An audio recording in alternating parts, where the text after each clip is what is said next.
Merci. Alors du coup, pour cette première séquence intitulée La postvention auprès des personnes endeuillées, j'appelle le docteur Mathieu Lutzmann et le docteur Nathalie Prieto. Donc, j'ai mes petites notes. Le docteur Nathalie Prieto est psychiatre et médecin légiste praticien hospitalier à l'hôpital Édouard Herriot, aux Hospices civils de Lyon, responsable de la cellule d'urgence médico-psychologique, la CUMP, de la région Auvergne-Rhône-Alpes. Et le docteur Mathieu Lutzmann, qui présidera cette séance, est médecin généraliste, sociologue et président du comité éthique et scientifique de l'Union nationale de prévention du suicide. Voilà, je vous laisse introduire cette séquence. Merci Anne-Fleur.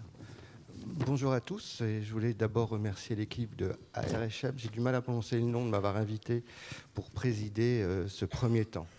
Et effectivement, à vous voir ici, je trouve ça impressionnant de voir tout ce monde-là qui est venu discuter. Je répète un petit peu ce qu'a dit Amandine, mais vu d'ici, vu de ce plateau, beaucoup plus impressionnant que quand on est en bas. Alors, ce premier temps, c'est discuter de la postvention auprès des personnes endeuillées. Et on a fait des présentations théoriques, et je pense que ce qui est important là, c'est d'avoir justement des personnes de terrain. Et ce qui est nouveau, c'est qu'on donne, je pense, de plus en plus les personnes à ceux qui vivent les choses. On parle de prise en charge, on parle d'accompagner, et pour prendre en charge, pour accompagner, il faut vraiment qu'on puisse entendre les acteurs de terrain, ceux qui vivent les choses. Il faut voir comment ils comprennent et qu'il y a un dialogue entre tous les acteurs. Et là, dans ce premier temps, qui se fera en deux parties, ça sera vraiment un dialogue entre différents regards. On aura une journaliste, on aura un psychiatre et on aura des bénévoles. Et vraiment, la prévention du suicide, c'est, enfin pour moi, tel que je vois les choses, c'est vraiment la capacité de faire dialoguer des acteurs d'horizons différentes. Et souvent, il y a trop de séparation, je trouve, entre le sanitaire d'un côté et le social de l'autre. Alors, pour commencer, je vais appeler Madame Katia Chapoutier à venir sur scène.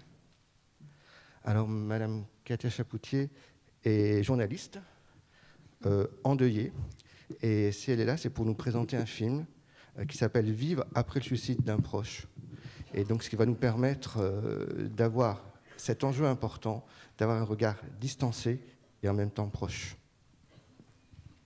Bonjour, je ne serais pas là aujourd'hui si un jour de 2006, j'avais pas reçu un coup de téléphone me disant que ma sœur pensait se suicider. Et j'ai répondu très spontanément, oh, si elle le dit, c'est qu'elle ne le fera pas. J'étais évidemment très convaincue et malheureusement 2 jours après, la chose était faite. Alors du coup, comme tous les endeuillés, je ne vais rien vous apprendre, ça a été un cataclysme, ça a été beaucoup de questionnements et forcément une recherche assez frénétique de réponses. Et là, Internet s'avérait un excellent outil.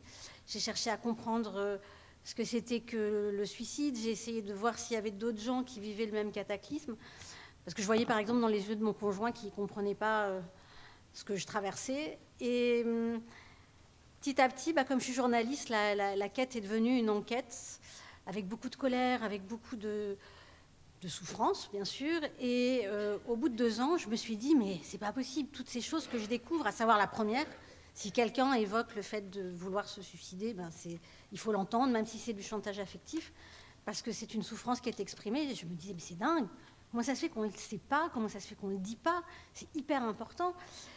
Et donc j'ai écrit un projet de film, probablement un peu en colère, mais voilà, c'était mon métier. Alors du coup, j'utilisais ce que j'avais sous la main et je voulais écrire un film pour faire savoir, pour combattre les idées reçues.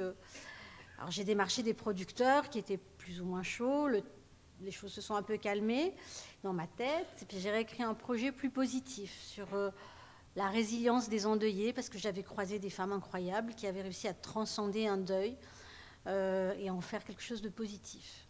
Là, j'ai eu des producteurs sérieux qui se sont saisis du projet, qui en avaient très envie, et qui sont allés voir les chaînes. Et alors là, on parlait de la différence d'il y a 10 ans, c'était un blocage total. On disait, tout le monde s'en fout, ou alors c'est anxiogène, ou les gens vont zapper, ou ça va donner l'idée aux gens de se suicider. Enfin, c'était incroyable à quel point le refus était massif. Et j'avais parlé avec un réalisateur très reconnu à l'époque, Guy Seligman, qui lui avait réussi à faire un film sur le suicide. Et il m'avait dit, je me suis battue très, très fort et finalement mon film il est passé à 2h du matin sur Arte. Donc autant dire, le type était hyper connu, il était extrêmement professionnel et même lui, il n'arrivait pas à faire parler du sujet. Alors, au bout d'un moment, forcément, j'ai laissé tomber l'histoire. Et puis, bon, la vie continue. Et puis, il y a 2 ans, je parle avec mon producteur à la rentrée de qu'est-ce qu'on a envie de faire, sur quoi on a envie de travailler. Puis, je parle du fait que j'aimerais bien travailler sur la résilience. La résilience, ça veut dire quoi? Enfin, qu'est-ce qu'on peut faire? Et je parle d'une des femmes que j'avais rencontrées au Canada, qui avait perdu son conjoint par suicide et qui s'était vraiment transformée avec le temps et qui avait une œuvre extrêmement positive au Canada. Et elle m'a dit, mais c'est quoi ce film là sur le suicide dont tu parles? Je lui ai dit, c'est un projet que j'ai écrit, qui est tombé à l'eau. Enfin, et elle me dit, moi ça m'intéresse, j'aimerais bien le lire. Je lui ai dit, c'est pas la peine, de toute façon personne n'en veut.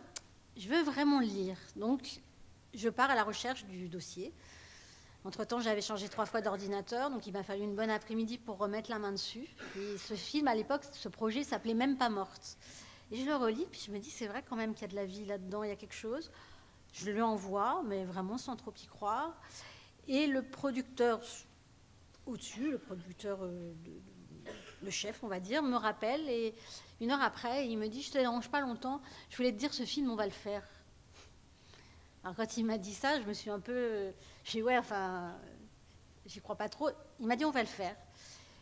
Il a contacté France 5. Donc vous savez, France 5, il y a une case le mardi soir qui s'appelle Le Monde en face, présentée par Marina Carrère d'Ancos. Une case assez courageuse qui existait il y a 10 ans et qui avait à l'époque refusé le film. Sauf que notre interlocutrice à France 5, eh bien, elle avait sa meilleure amie qui était décédée par suicide. Donc d'un coup, on avait enfin un interlocuteur qui disait « ce film est essentiel ». Alors que normalement, il faut 2 mois pour une décision. Là, la décision a été prise en 1 semaine et en fait, les planètes se sont alignées. Ce film allait exister. J'ai eu beaucoup de mal à le croire. Il a fallu que la chaîne me dise plusieurs fois « non, mais ça y est, il faut chercher les gens maintenant. Tu vas le faire, le film ». Donc après, voilà, il fallait chercher les gens. J'avais pas envie de prendre des gens que je connaissais. J'avais pas envie de prendre des gens de mon entourage. Mais j'avais envie de trouver des gens qui parlent de la vie et qui parlent de l'espoir. Parce que déjà qu'on parle d'un sujet qui est hyper plombant, s'il y a plus, il n'y a pas de vie, il n'y a pas d'espoir, il n'y a pas de lumière, il ne va pas se passer grand-chose. Alors ce que j'ai fait, c'est que j'ai écrit mon projet avec cette envie de vie, avec cette envie d'espoir, mais avec cette envie de dire les choses simplement. De pas, quand je veux dire les choses simplement, c'est que les endeuillés qui sont là comprendront sûrement ce que je veux dire. Quand on parle à des non-endeuillés, on les protège. On met du papier bulle autour de nos mots pour ne pas les heurter. Déjà, avec le mot suicide, ça leur fait mal. Alors. Et du coup, à force de mettre du papier bulle, on ne dit plus grand-chose. Puis on se protège nous aussi parce qu'on en a marre des « ah bon, mais t'as rien vu venir » ou « ah bon, mais t'as rien pu faire » ah bon, elle te l'avait dit et t'as rien fait. Donc forcément... Voilà, on a l'habitude d'empacter nos mots. Et donc, je voulais que les gens puissent parler librement comme on se parle entre nous. Et puis, il fallait aussi que les gens soient à une période de leur vie où ils avaient quelque chose à transmettre qui ne soit pas que de la souffrance. Donc voilà, j'ai écrit mon film, je l'ai envoyé à différentes associations, je l'ai présenté à un colloque de phare également, et sont revenus à moi des gens qui étaient prêts à partager. Grosso modo, une quinzaine. Ce que je leur ai demandé, déjà on a échangé assez longuement parce qu'il faut que les gens comprennent ce que c'est que d'être exposé médiatiquement. Et puis je leur ai demandé 2 choses, c'était s'ils acceptaient que je filme des photos de leurs absents, de leurs défunts, parce que j'avais vraiment envie de montrer que des gens qui se suicident, c'est vous, c'est moi, c'est des gens qui sourient, c'est des gens qui rigolent, c'est des gens qui ont fait la fête. Et c'était important de le montrer. À ma grande surprise, ils ont tous dit oui, sans la moindre réserve, parce qu'ils étaient tous très heureux de faire vivre leurs absents. Et la deuxième chose que je leur demandais, c'était d'accepter au-delà du temps de l'interview que nous allions partager, de me consacrer un week-end pour qu'on réunisse tous les endeuillés du film, pour qu'on puisse avoir des images de vie. C'est-à-dire, qu'est-ce que j'entends par des images de vie? C'est pas parce qu'on est endeuillé qu'on se marre pas, c'est pas parce qu'on est endeuillé qu'on boit pas un coup, c'est pas parce qu'on est endeuillé qu'on n'épluche pas les légumes. Quand on épluche les légumes ensemble, on parle de choses graves et on parle de choses drôles. Et ça, je voulais le montrer pour montrer que là aussi, les endeuillés, c'était vous, c'était moi, c'était des gens comme les autres. Ils ont embarqué, on a fait ce tournage. Ma méthode de travail a été assez simple, c'est que j'allais chez les gens, je passais du temps, je dormais chez eux, je mangeais avec eux, je faisais la vaisselle avec eux. Puis à un moment, on y allait, on se posait. Et c'est très dur ce que je leur demandais pendant 2 heures, parfois 3 heures, de revivre tout le cheminement du moment où tout s'écroule jusqu'au retour de la lumière. Et je leur disais, je ne vais pas me censurer dans les questions. Si tu ne veux pas répondre, tu ne réponds pas. Mais moi, j'ai besoin d'aller loin. Et ce qui m'a beaucoup troublée, c'est qu'à aucun moment, qui que ce soit a dit stop. Et au contraire, ils allaient tellement loin dans leurs réponses que dans le premier entretien, je me suis dit, mais c'est horrible, comment je vais faire? Il n'y a rien à acheter, tout est à garder, tout est précieux, tout est juste, tout est utile. Donc très vite, il a été décidé qu'il y aurait un livre qui garderait les entretiens in extenso, parce que c'était une matière tellement précieuse, tellement sincère, tellement dénuée de papier bulle. Et donc voilà, je me suis retrouvée avec cette énorme quantité de rush. Donc dans un premier temps, la méthode de travail était très simple, c'est qu'on a scripté pour avoir sur papier, pour avoir une vision d'ensemble. Puis il a fallu commencer le montage. Et les 4 premiers jours, la monteuse n'a fait que pleurer. Et je me suis dit, pouh, ça va être long, ça va être compliqué. Mais en fait, ce que je ne me rendais pas compte, c'est que moi, ça faisait des mois que je vivais avec ces histoires-là. Donc je les avais apprivoisées.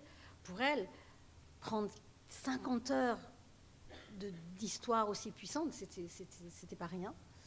Et puis à partir de là, on a tricoté un film, un film choral, où les uns commençaient un sentiment et les autres le terminaient. Et est apparu très clairement ce qu'on a toujours pressenti, c'est qu'il y a vraiment une communauté invisible des endeuillés. C'est-à-dire que ces gens-là, ils étaient tous de professions différentes, de classes sociales différentes, de tranches d'âge différentes. Mais ce que l'un pouvait dire, parfois l'autre le terminait, ou aurait pu le dire de la même manière. Et une fois le film terminé, il fallait quand même que je leur soumette, et je leur ai proposé non pas de voir le film, mais d'écouter la bande-son, parce que j'avais besoin qu'ils valident chacun des mots qu'ils avaient dit, parce que c'était des mots qu'ils allaient devoir assumer devant des centaines de milliers de personnes. Donc ils ont tous écouté. Bien sûr, j'étais ouverte à des changements, à des coupes, mais en fait, ils étaient d'accord avec le contenu. Ils l'ont tous accueilli chacun à leur manière, dans un isolement, Et puis après, on s'est retrouvés tous ensemble pour le voir, ce film, pour voir les images. Et là, ils ont découvert à quel point on avait mis de la lumière dans les images et à quel point les images étaient belles. Et je ne dis pas ça parce que c'est mon mari qui fait les images, mais parce que c'était très important que l'image soit douce, parce qu'il fallait un cocon, il fallait un réconfort pour pouvoir accueillir la souffrance qu'on évoquait. Et ce qui a été très troublant, c'est que toutes les premières personnes qui ont vu le film en dehors des endeuillés pleuraient devant le film, mais ils ne pleuraient pas de la tristesse, ils pleuraient de la force du retour à la vie. Parce que le film est en quelque sorte en 2 parties. Il y a toute la souffrance immense et insondable. Et puis après, il y a quand ça commence à frémir, quand peu à peu la lumière revient, quand des fleurs recommencent à pousser. Et ça, c'est vraiment peut-être le plus bouleversant. Alors, ce qui nous a surpris, c'est que quand on a annoncé à la presse la diffusion du film, c'est la quantité d'articles qu'on a eus qui a été absolument colossale. C'est-à-dire que tous les journaux s'en sont saisis. Télé 7 jours, Le Monde, Femme Actuelle, Le Pèlerin, Télérama, qui a fait une opération spéciale sur son site. C'était incroyable. D'un coup, c'est comme si les mentalités avaient vraiment fait un pas de géant. Et non seulement on en parlait, mais on s'en saisissait. Et ça, c'était vraiment une avancée qui nous a fait du bien. Et puis après, donc, juste avant la diffusion, moi j'ai fait le tour de différentes émissions de radio et de télé. Et ce qui était marrant, c'est que j'étais en fin de grossesse et je voyais que ça allait rassurer un peu de voir une femme enceinte qui venait parler de la mort. C'était moins lourd quand même. Parce que c'est une chose d'écrire dans son bureau, c'est une chose d'échanger sur le thème du suicide, et quand même on sent un peu de gêne aux entournures, mais voilà, ça soulageait de voir que j'étais enceinte. Après, il y a eu énormément de retours de spectateurs. Il y a encore aujourd'hui, 1 an après la diffusion, il n'y a pas une semaine sans que j'ai des messages de gens qui soit découvrent le livre, soit ont réussi à se procurer le film et l'ont vu. Enfin. Et alors, ça nous a appris pas mal de choses. J'ai découvert, par exemple, que la honte n'est pas obligatoire. Moi, je croyais que quand on était endeuillé, on avait toujours un moment de honte. Non, il y a des gens qui ne le traversent pas. Et j'ai trouvé que c'était plutôt une bonne nouvelle. J'ai aussi compris avec ce film et avec les messages qui s'ensuivent qu'il n'y a pas de secret. La parole est obligatoire. Il est important de parler, soit dans des groupes, soit avec des thérapeutes, soit simplement, si on n'a pas d'autres moyens, par écrit, seul. Mais plus on évoque, plus on raconte son histoire, plus on arrive à se l'apprivoiser et plus on dégonfle la pression émotionnelle autour de son histoire. Et ça, c'est vraiment, pour ceux qui sont proches d'endeuillés, laissez-leur l'espace de parole, écoutez-les. Répondez pas forcément, ils n'ont pas besoin qu'on leur donne des réponses, ils n'ont pas besoin qu'on leur explique, ils ont juste besoin de parler, de le verbaliser pour s'habituer. Et finalement, comme le dit Gilles, un des témoins du film, cette cicatrice qu'on aura toujours, arriver à la mettre au bon endroit et apprendre à vivre avec. Ce que j'ai appris aussi dans le film, c'est Alice qui a perdu son conjoint et qui dit « il faut accepter d'avancer pas à pas, qu'il n'y a pas de petite victoire, qu'à chaque heure suffit sa peine, qu'à chaque jour suffit sa peine, qu'il ne faut jamais perdre de vue qu'on peut aller mieux parce qu'on va aller mieux. » Et ça, ce sont des paroles qu'aujourd'hui, je transmets le plus possible parce que c'est fondamental et c'est vrai. J'ai appris qu'il faut être indulgent envers soi-même. J'ai appris avec le docteur Fauré que ce qui est très important, c'est comme ça va être, ce deuil est un combat au long cours, il faut prendre soin de son corps. Ça veut dire avoir une activité physique, manger correctement et tant que faire se peut dormir. Ça peut paraître absurde, ça peut paraître basique, mais c'est fondamental si on veut tenir la longueur. Et en tant que proche d'endeuillé, on doit aider les autres là-dessus. Ça veut dire qu'on doit leur apporter à manger, on doit les aider à trouver le courage d'aller marcher, on doit leur assurer le minimum vital. Et puis, il faut aussi accepter que chacun aura son propre scénario de vie, de compréhension du geste. C'est ce que j'ai vu dans le film. Il y a des familles qui ont témoigné, des couples.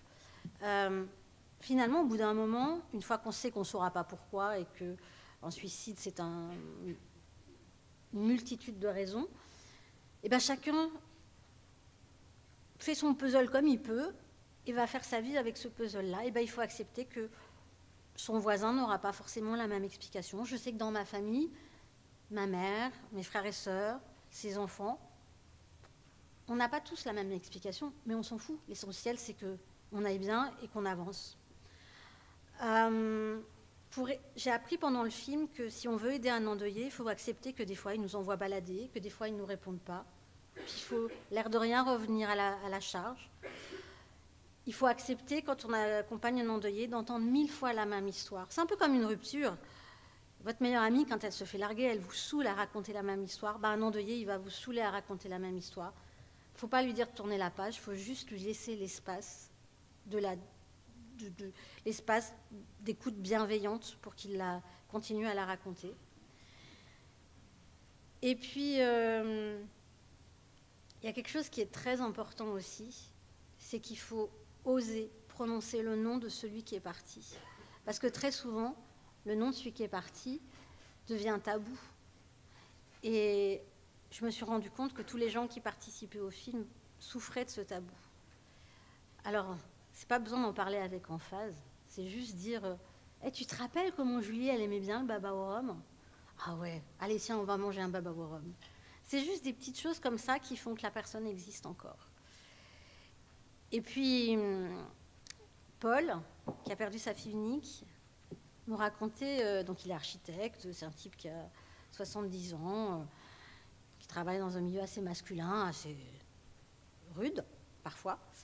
Il nous a raconté que probablement la manifestation qui l'a le plus touché, c'est un de ses ouvriers qui lui a mis la main sur l'épaule. Le gars, il n'a rien su lui dire, il lui a juste mis la main sur l'épaule, mais vraiment.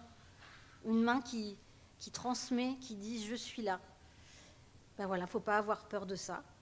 Et puis il y a Janine dans le film qui nous a aussi appris que quand on retourne au travail après un deuil aussi puissant, parfois il faut donner le mode d'emploi aux gens et leur dire, soit par un mail général, soit par une explication ou par quelqu'un qui peut le faire pour vous, de dire voilà comment je vois les choses, voilà ce qui m'aiderait, voilà ce que j'attends de vous.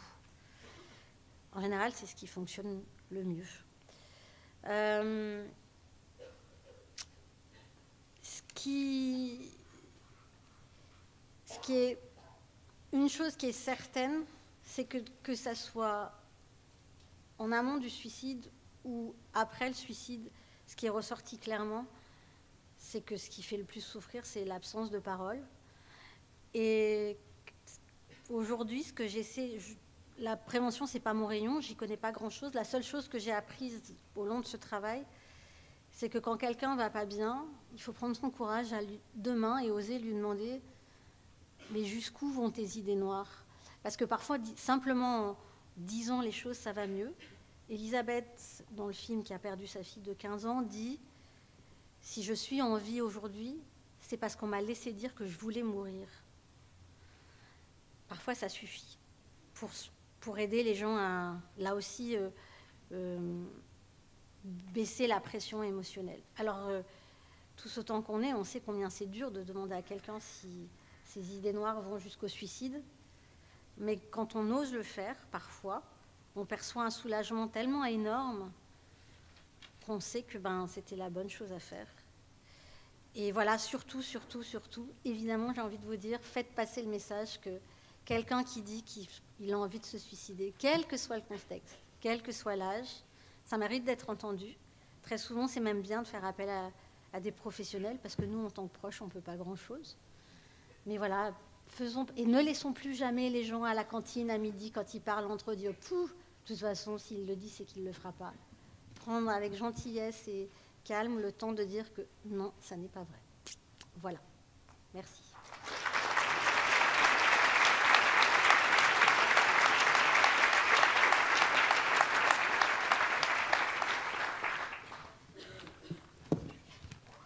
Merci beaucoup pour cet exposé très, très émouvant. Alors, ça fait vraiment lien avec un petit peu ce que vous décrivez de ce travail que je ne peux pas m'empêcher de faire le lien avec le travail qu'on réalise au sein des cellules d'urgence médico-psychologique, dans ce que vous évoquez de la réhumanisation nécessaire pour cette prise en charge et pour cet accompagnement des endeuillés. Et ça m'a beaucoup parlé, le fait que vous évoquiez effectivement, vous évoquiez toute ce take care, toute cette réhumanisation, et vous partez de quelque chose qui a été compliqué à mettre en place, et c'était vraiment très intéressant de voir à quel point vous dites qu'au départ, c'était difficile d'évoquer ce sujet, c'était compliqué, vous êtes passé par pas mal d'embûches, et ça me rappelle aussi quand nous, on intervient dans un temps très précoce auprès de personnes exposées à un geste suicidaire d'un collègue ou au sein d'une famille. Et effectivement, souvent, la demande d'intervention, elle est justifiée par cette peur de la contamination.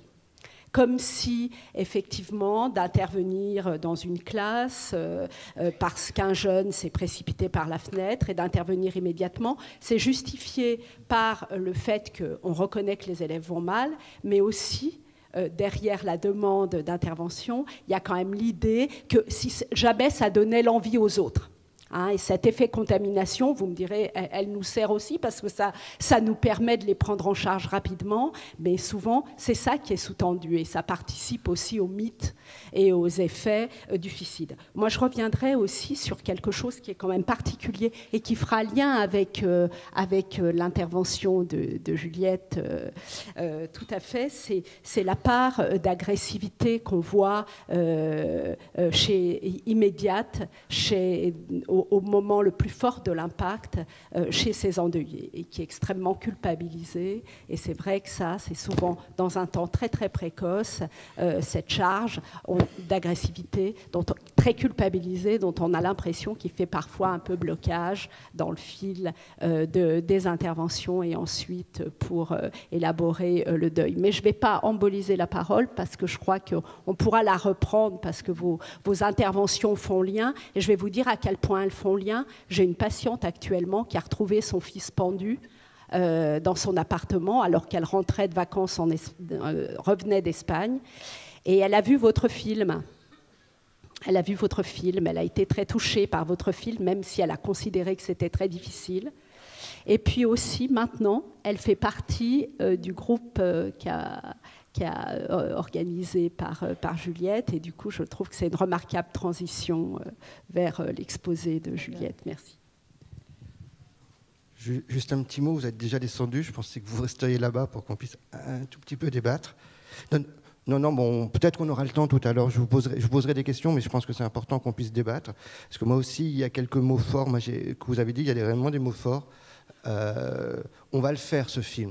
Moi, je ne sais pas pourquoi, vous avez dit ça, ça m'a frappé. On va le faire, alors qu'avant, ça semblait impossible, comme vous disiez, à Arte, c'est passé à 2h du matin. Et puis, il y a des mots comme échanger, comprendre, partager. Autre chose aussi que j'ai entendu de fort, ne pas se censurer dans les questions. Et c'est vrai qu'en tant que professionnel, face à des endeuillés, on a toujours peur, professionnels, mais aussi les autres, on a toujours peur de ne pas bien poser la question. On ne sait pas comment se confronter. On est toujours maladroit. D'ailleurs, dans son ouvrage, Christophe Fauré donne un exemple très intéressant. Il y a une mère qui a 2 enfants. Son premier enfant est décédé. Elle va dans un jardin public et elle voit que finalement, les amis qui venaient se promener et qui lui confiaient ses enfants ne viennent plus. Et elle l'interprète comme ça. Elle l'interprète en disant je suis une mauvaise mère et les gens ne veulent plus confier les enfants. Et quand enfin la parole, ce dont vous avez parlé, arrive, c'est pas du tout ça. Elle avait interprété les propos des personnes et c'était non, on ne veut pas t'embêter. Donc moi j'aurais lancé le débat, mais il y a 2 petites questions, j'espère qu'on aura le temps de débattre. J'aurais voulu savoir la suite. Ce film est intéressant, mais ce film est intéressant s'il donne une suite, donc j'aurais voulu vous poser 2 questions, mais on prendra tout ça tout à l'heure. C'était quelle est la suite, quel débat votre film suscite, et surtout, je parle un petit peu en tant que professionnel, et que je pense que nous, moi je suis médecin généraliste, mais j'aurais aimé aussi poser la question aux psychiatres, comment nous, on a beaucoup à apprendre de ce que vous faites, et j'aurais aimé savoir comment justement les soignants, médecins généralistes, psychiatres ou autres, prennent en compte, comprennent votre film, toutes les petites choses que vous apportez. Alors maintenant, pour la suite, on va passer la parole au docteur Juliette Grison-Curinier, qui est psychiatre, urgentiste, qui a une grande expérience avec les suicidants, qui anime des groupes de parole et qui est psychiatre au centre hospitalier Saint-Jean-de-Dieu. Merci. Alors, je suis très heureuse. Je participe aussi à l'organisation avec mes collègues de ce colloque et c'est vraiment une grande joie de voir une assemblée aussi fournie. On n'imaginait pas tout cela il y a 6 mois.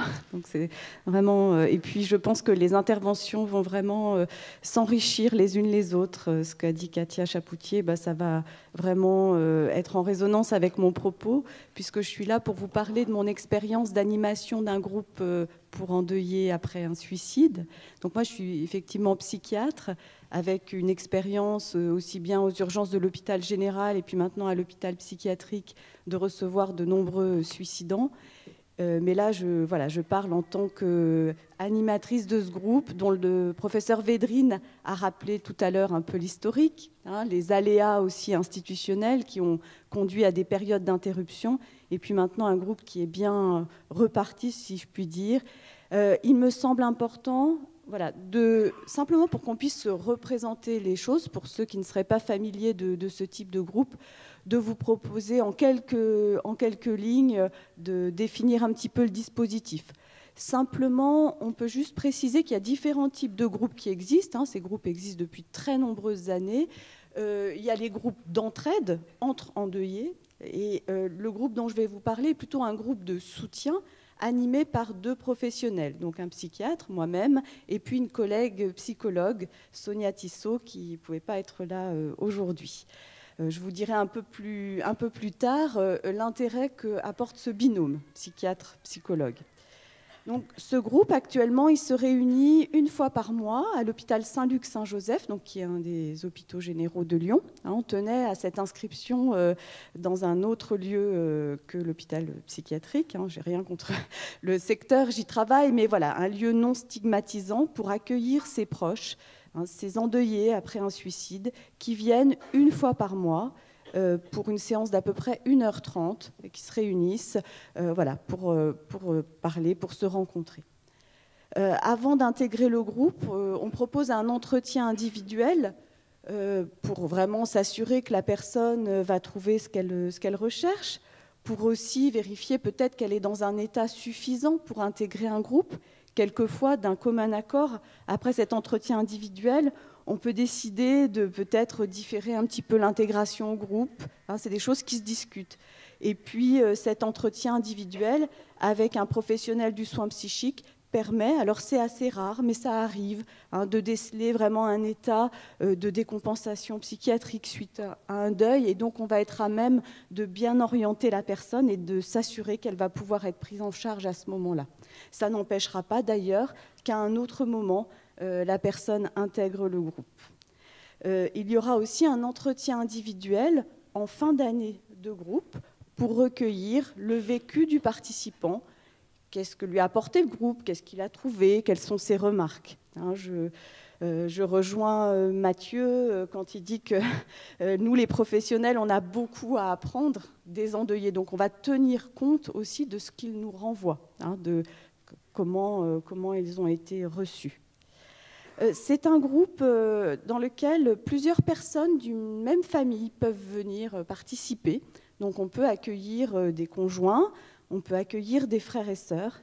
Et ça, c'est pour nous une proposition très intéressante, puisque ça permet quelquefois, par exemple, dans un couple, il y a un conjoint qui est particulièrement motivé, décidé à parler, l'autre est plus en retrait, mais va pouvoir bénéficier de ce soutien, de venir dans le groupe. On a comme ça un couple qui peut venir et l'épouse est peut-être plus dans l'écoute, mais on sent qu'elle fait aussi son chemin. C'est un groupe que l'on a souhaité hétérogène dans les problématiques de deuil, c'est-à-dire qu'on n'est pas un groupe uniquement à destination de parents endeuillés ou de frères et sœurs. Ça, c'est des choses qui existent tout à fait dans d'autres groupes. Mais voilà, cette diversité des problématiques permet finalement aussi que les participants se rejoignent sur l'essentiel et puis partagent aussi à leur place différente qui est la leur dans leur famille, les mobilisations que ça a pu provoquer dans la question des liens familiaux. Donc cette diversité nous paraît aussi bien intéressante. Alors, voilà, donc bien sûr, tout mon propos, et puis on en verra un peu les limites en fin d'intervention, se base vraiment sur une expérience très directe d'animation de ce groupe. Mais je pense que ce que je vais vous dire, finalement, toutes les personnes qui sont dans ce travail d'accueil de la parole des endeuillés vont pouvoir s'y retrouver. Donc, déjà, simplement dire que ce groupe, c'est un lieu pour l'indicible. On a déjà commencé à parler ce matin beaucoup du fait de dire, de parler, d'exprimer. Eh bien, ce n'est pas si simple pour les endeuillés de trouver ce lieu où on peut parler sans être dans une bulle. Comme disait Katia, disait que les endeuillés, ils font eux-mêmes une sorte d'interface de protection pour ne pas trop choquer l'autre. C'est vrai qu'ils lisent très rapidement dans le regard de l'autre l'effroi, la gêne, et donc eux-mêmes vont choisir leurs mots, atténuer, voire même ne pas parler, voire même raconter autre chose, ne pas dire. Donc ce groupe, c'est un lieu de parole vrai, authentique. Et d'ailleurs, c'est pour ça que c'est bien d'être un peu formé, c'est cash. C'est-à-dire que les premières séances où les participants vont raconter ce qui leur est arrivé, eh bien, c'est évidemment très chargé d'émotions, d'autant plus si le suicide s'est fait sur un mode violent, si la personne endeuillée a elle-même trouvé le corps, il y a tout cet impact-là qu'il faut savoir accueillir. Donc cette parole, elle est vraie, elle est directe, et ne serait-ce que pour ça, c'est un lieu que les endeuillés décrivent comme précieux, de pouvoir parler librement. Ce vécu, il est souvent dans leur idée incommunicable. Ils peinent à trouver les mots et ils les cherchent ensemble pour décrire leur état, pour parler de leur détresse. Donc ce travail autour du dire, il est fondamental. Et nous, psychologues, psychiatres, nous sommes là pour les soutenir et pour être attentifs à ceux qui peuvent être quelquefois peut-être plus en difficulté, qui peuvent être encore dans cette phase de sidération et qui ne peuvent pas parler. Et le groupe est un grand soutien pour ces personnes. Le groupe s'inscrit dans la durée. Donc, c'est un groupe qui dure sur une année civile, de janvier à décembre. Donc, on accueille les participants sur les 3 premiers mois de l'année pour intégrer le groupe. Et ensuite, le groupe se ferme. Vous le comprendrez aisément, on ne peut pas accueillir tout au long de l'année des personnes qui vont raconter ce qui s'est passé, et là on serait dans quelque chose qui deviendrait pour le coup un entretien du traumatisme, dans la répétition des récits. Donc on constitue le groupe sur ces 3 premiers mois, et puis en fin d'année, à l'occasion des entretiens individuels, on va interroger les participants sur leur désir de continuer. C'est-à-dire qu'on offre une durée variable à la libre appréciation de l'endeuillé. Et puis on peut donner aussi un petit peu notre point de vue. Donc ça, cette longue durée, c'est-à-dire qu'on a des personnes qui peuvent rester dans le groupe 2 ans, 3 ans. Cette longue durée, elle permet justement de relâcher la pression du côté de ce qu'entendent souvent les endeuillés. Bon, voilà, là, ça va maintenant, ça fait 1 an, quoi. Enfin, je veux dire, il faut passer à autre chose, il faut avancer, allez, vas-y. Donc ça, c'est des paroles qui sont vécues comme absolument insupportables. Alors, les endeuillés décrivent bien comment, dans les premiers moments, éventuellement, ils peuvent avoir du soutien, de l'empathie, et puis que très vite, on se lasse. Et nous, ce temps long qu'on propose, qui n'est pas non plus obligatoire, on a parlé de la diversité des vécus des endeuillés, et ce n'est pas obligé d'avoir besoin de rester longtemps dans le groupe, mais en tout cas, je crois que cette possibilité offerte de rester un petit peu longtemps, elle permet d'installer aussi une parole dans la confiance. Le groupe aussi a une mémoire. Alors, qu'est-ce que je veux dire par là ? C'est que l'endeuillé nous dit souvent il y a l'avant et puis il y a l'après.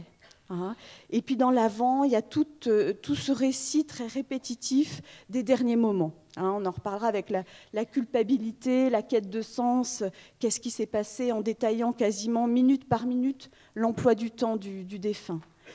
Alors, le groupe, il va proposer aussi une autre mémoire, la mémoire des bons moments, parce que comme le soulignait Katia, on peut être endeuillé, partager des bons moments.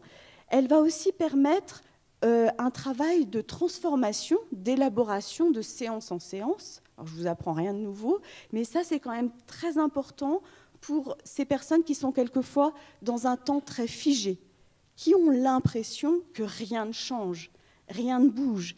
Et c'est un participant qui va dire « Ouais, mais tu vois, ça, tu ne l'avais pas exactement exprimé de la même façon la dernière fois. » Donc, ces petits pointages d'un décalage millimétrique, ils sont très intéressants pour justement encourager cette remise en mouvement tout en étant respectueux de la temporalité de chacun.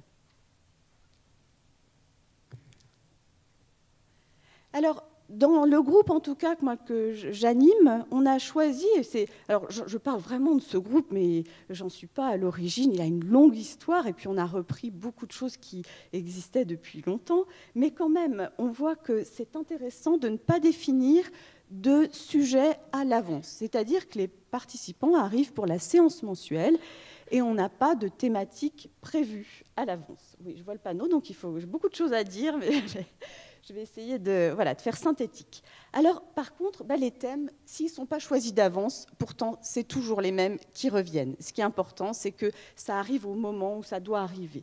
Donc, la culpabilité, c'est sûr. C'est le thème phare qui revient. Pourquoi j'ai pas vu ? Pourquoi j'ai pas écouté ? Et ce signe-là qui m'était envoyé, pourquoi je ne l'ai pas reçu ? Bien sûr, cette culpabilité, les participants vont vite identifier que c'est aussi une tentative de reprise en main face au chaos. Au moins, si j'imagine y être pour quelque chose, c'est peut-être moins pire que d'être plongé dans le chaos de l'incompréhension. Donc cette culpabilité, le fait de pouvoir la partager, est un moment aussi très fort pour les endeuillés. Bien sûr, la quête de sens, cette enquête minutieuse, les endeuillés, ils racontent comment ils sont allés à la rencontre des personnes qui ont vu pour la dernière fois le défunt, comment ils ont cherché dans l'ordinateur, comment ils ont pu aussi avoir des hypothèses, le meurtre, la disparition accidentelle. Donc ce partage aussi permet de travailler autour de certains mécanismes de déni, et c'est quelquefois plus efficient en groupe qu'en individuel.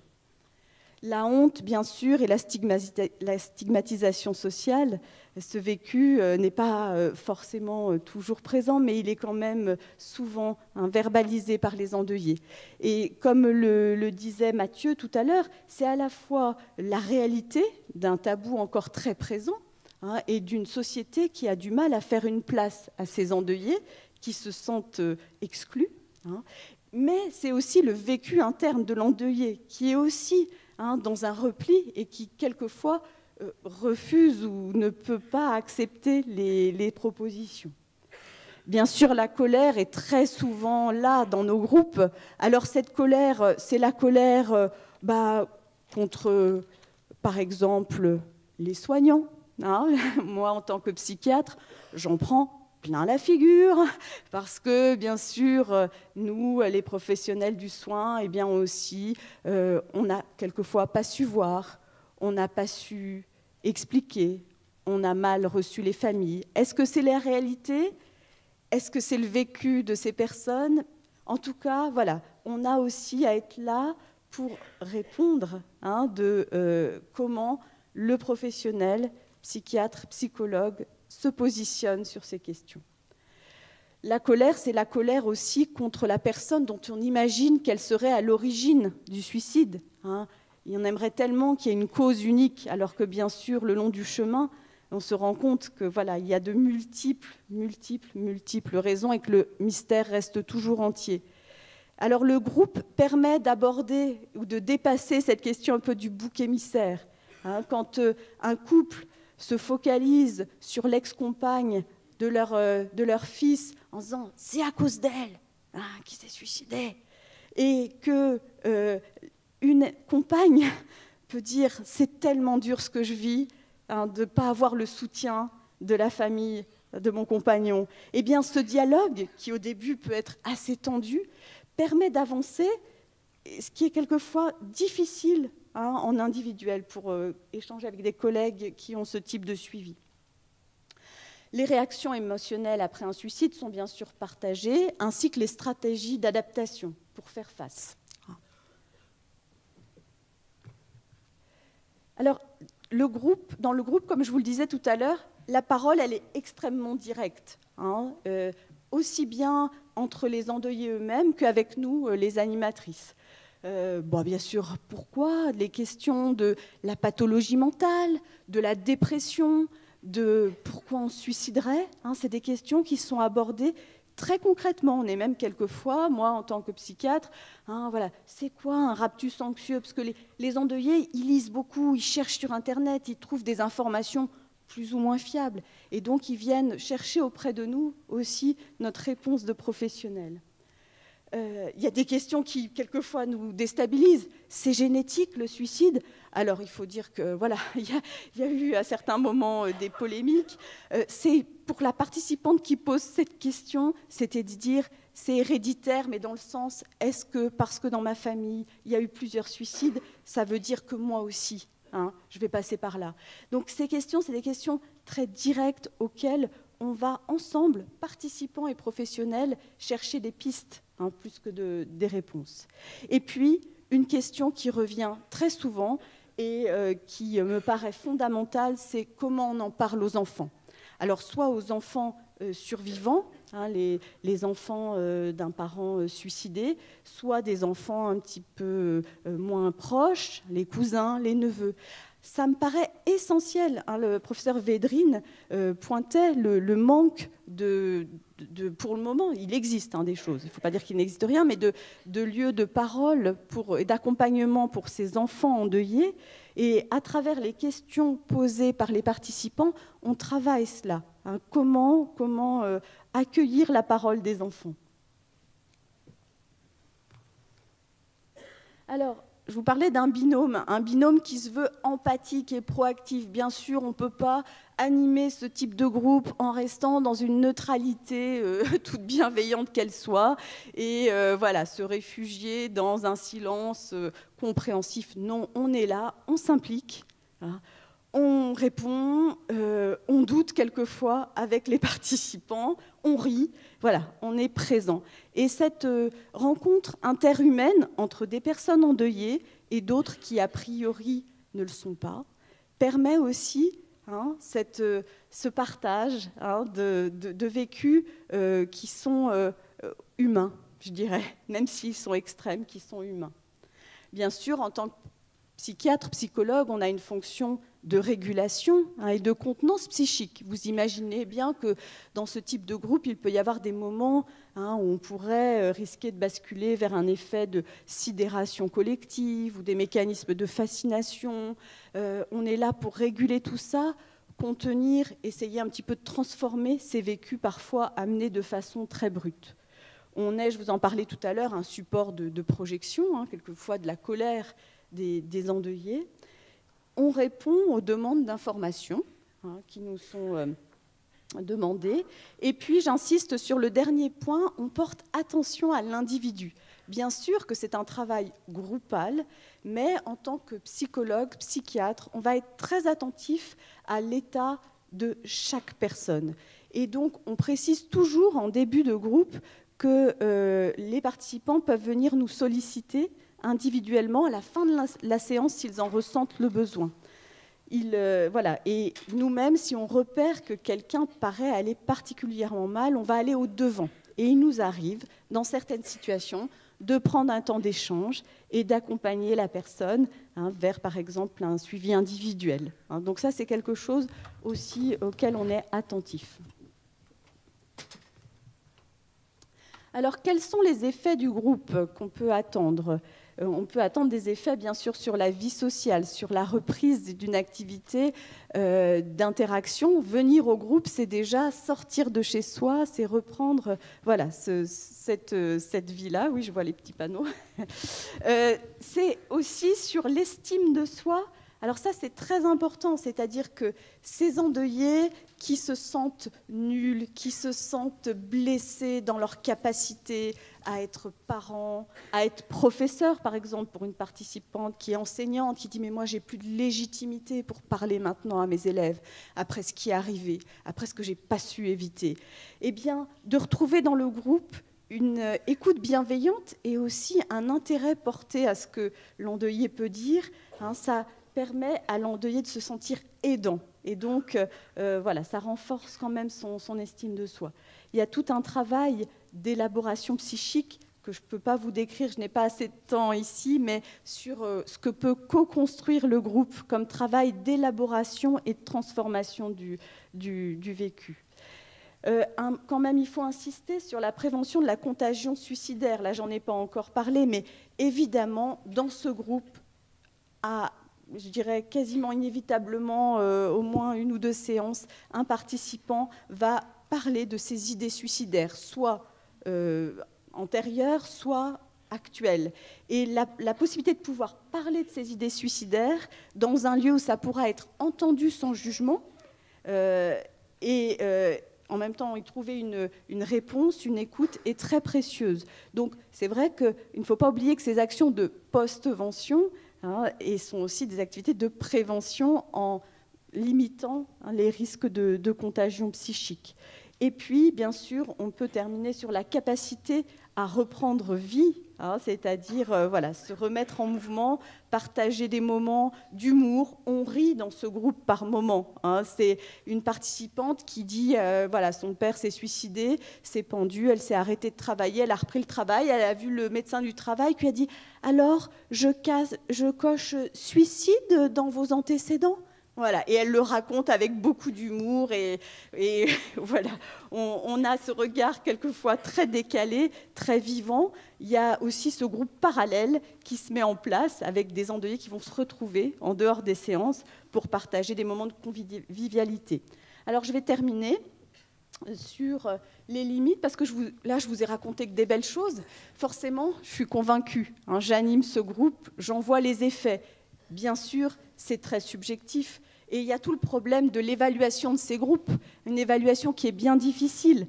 Les participants, ils sont globalement satisfaits quand on recueille leur vécu.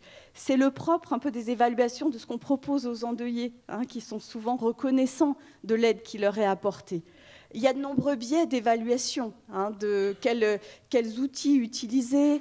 Il y a le facteur temps qui fait son œuvre en parallèle à notre action. Il y a la multiplicité des prises en charge, quelquefois qui se combinent, l'individuel, le groupe. C'est difficile de parfois comparer les effets voilà, des deux types de prise en charge. Mais c'est vrai que cette question de l'évaluation, pour moi, reste à poser et dans notre cas, dans notre groupe, je pense, à améliorer.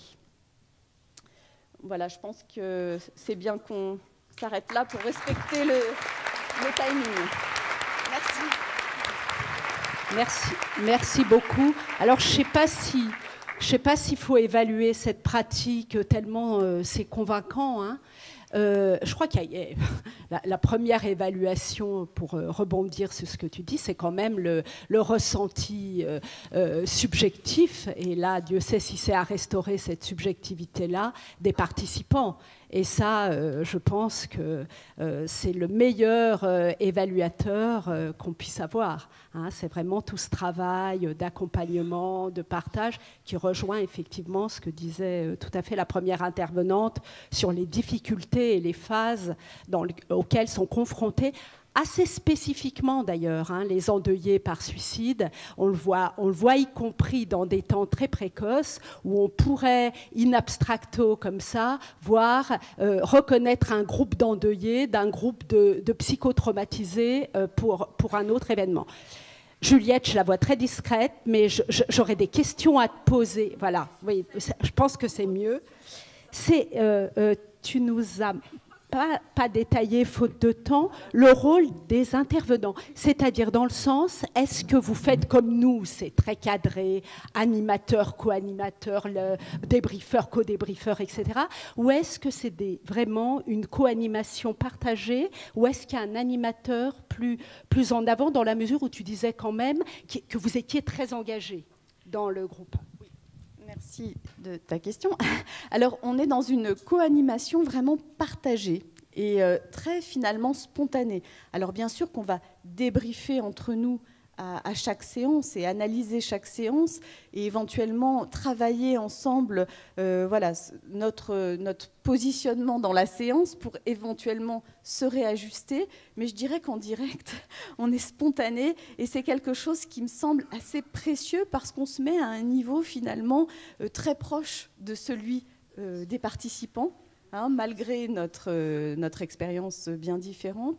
Et voilà, donc cette spontanéité voilà, est voulue. Du coup, non, alors j'en profite pour une seconde question, très en lien. Une fois qu'on est rentré dans ce groupe, on n'en sort pas dans le sens où on n'en sort pas. C'est-à-dire, il est jamais question d'imaginons quelqu'un qui serait par exemple très en décalage. Hein, j'imagine qu'il y aurait soit une pathologie, soit vraiment, vous sentez que l'objet n'est pas tant le suicide que venir parler de soi ou de thématiques autres. Et du coup, tu n'en as pas parlé, mais je me posais la question des entretiens préalables. Est-ce qu'il y a des entretiens préalables à l'entrée? Parce que j'imagine qu'après, on doit être un peu coincé. Alors, c'est vrai que par manque de temps, hein, je vous ai fait et puis là, ça continue, plus que 2 minutes. Donc, par manque de temps, j'ai dû faire très synthétique. Tu poses de très bonnes questions. Je vous ai proposer le modèle un peu idéal qui correspond quand même à 90% des participants. Et puis, on a eu à gérer, je dirais, une fois ou l'autre, une décompensation psychiatrique, par exemple délirante, de quelqu'un qui délirait dans le groupe, ce qui était difficilement possible de maintenir. Mais voilà, le fait d'être professionnel du soin psychique permet déjà d'évaluer la nature de la décompensation et puis surtout d'orienter et de proposer une prise en charge adaptée à la personne concernée en lui expliquant que voilà, dans le groupe ça ne va pas être possible mais qu'on va trouver d'autres espaces plus adaptés. Et puis on a de temps en temps le cas de personnes qui viennent pas tellement pour travailler sur elle-même ou pour partager, mais pour déverser dans quelque chose d'une fascination et presque on a une perversion de la parole qui peut être très gênante pour le reste du groupe. Donc ça, c'est des situations rares, délicates, mais qu'on a pu avoir aussi à s'occuper. Et c'est là aussi le côté de professionnel du soin psychique aide pour essayer de... Alors, dans ce cas-là, on a proposé, par exemple, à cette participante de faire le point de façon un peu plus précocement que l'entretien individuel de fin d'année. Et donc, la personne a pu rester en ayant compris quand même le message de la fonction du groupe. Donc, pour cette participante, ça, finalement, je pense, était intéressant. Et après, elle n'a pas poursuivi l'année suivante. Un tout petit mot. Anne-Fleur me disait que le rôle de président, c'était un peu de trouver un fil rouge. Moi, j'en ai un qui se dégage. Enfin, il y en a peut-être deux. Je trouve que d'abord, la frustration, parce qu'on aurait plein de débats. Et donc, moi, je pense que cette journée, déjà, ne serait-ce qu'au début, c'est une invitation à plein d'autres journées. Mais le petit fil rouge que je commence, à percevoir, en tout cas, c'est que les endeuillés ont fait un sacré travail. Les professionnels ont fait un sacré travail. Et que finalement, et c'est une question que j'avais posée à toutes les deux, qu'est-ce que vous attendez des soignants? Comment, à votre avis, les soignants doivent transformer leur pratique, leur posture. Parce que vous nous amenez des choses. Quand on a discuté un peu tous les deux, tu m'as dit, je suis psychiatre, mais je ne suis pas psychiatre dans ce groupe-là. Et vous avez dit, je ne fais pas de la prévention.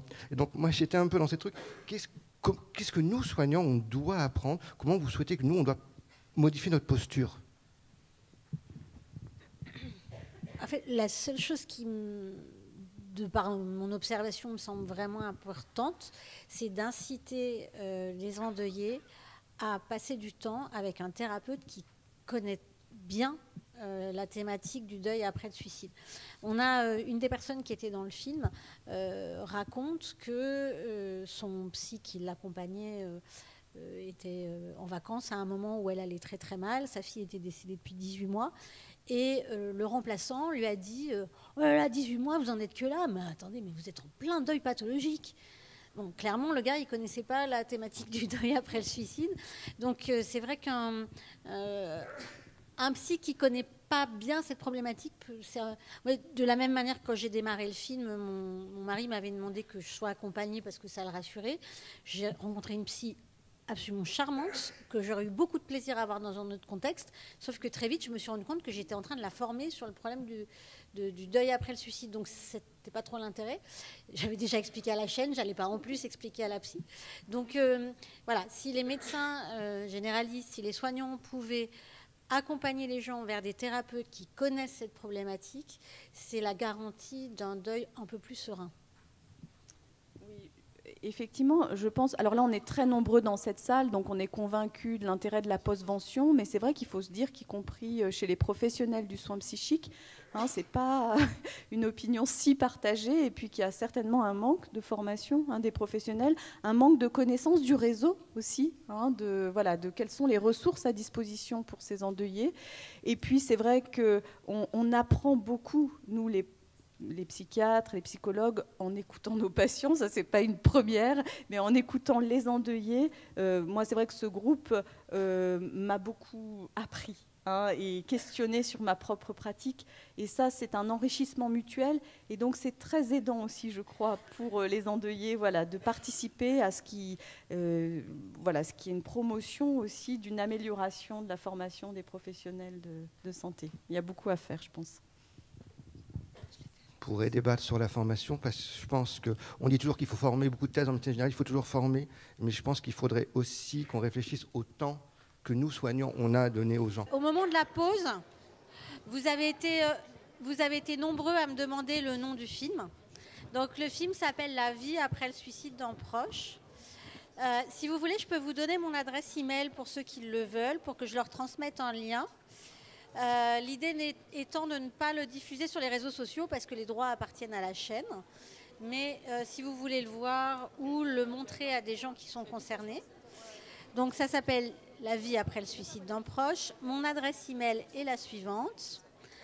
Katia Chapoutier, tout attaché, K-A-T-I-A, C-H-A-P-O-U-T-I-E-R, @yahoo.fr. Ben voilà, regardez. Voilà, tout attaché, @yahoo.fr. Sachez que le livre est sorti en poche. Il s'appelle aussi La vie après le suicide d'un proche. Et visiblement, ceux qui étaient en vente ici sont tous partis, mais il est disponible.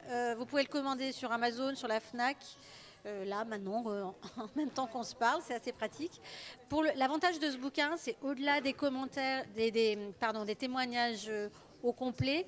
Ce qui est intéressant, c'est qu'il y a des interviews de spécialistes qui complètent le point de vue, mais surtout, on l'a conçu comme une trousse à outils avec les contacts de nombreuses associations, et tous les endeuillés recommandent les livres qui les ont aidés. Et puis, il y a aussi des conseils très pratiques, on va dire, pour avancer dans cette période. Donc voilà, La vie après le suicide d'un proche, c'est vraiment un travail collectif, un travail choral. Et pour votre petite information, dans cette grande assemblée, il y a une des participantes de notre film, c'est Janine. Et on peut lui souhaiter la bienvenue parce que c'est une nouvelle lyonnaise. Voilà.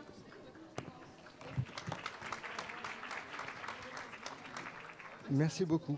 Donc pour cette deuxième partie, toujours la même logique du regard transverse, à la fois de réussir à être proche, parce que c'est vraiment ça, la proximité, proche de ce que les gens vivent, et c'est vraiment les petites choses, et vraiment à comprendre toutes ces petites choses, ces petits détails, c'est ça qui me frappe. On va souvent trop vite, on prend du temps, ça prend 1, 3, 4 ans, très long, et surtout cette attention aux petites choses, pas trouver des réponses à des grandes questions, mais des petites choses. Donc pour ce deuxième temps, je accueille Madame Hélène Serin, qui est endeuillée par suicide, qui est bénévole au sein de l'association Jonathan Pierre Vivante et qui est aussi membre de l'UNPS. J'accueille aussi Madame Annie Vernat, qui est présidente de l'association Vivre son deuil Rhône-Alpes, et aussi Monsieur Christian Dubois, qui est bénévole dans cette même association. Je commence par laisser la parole à Madame Hélène Serin.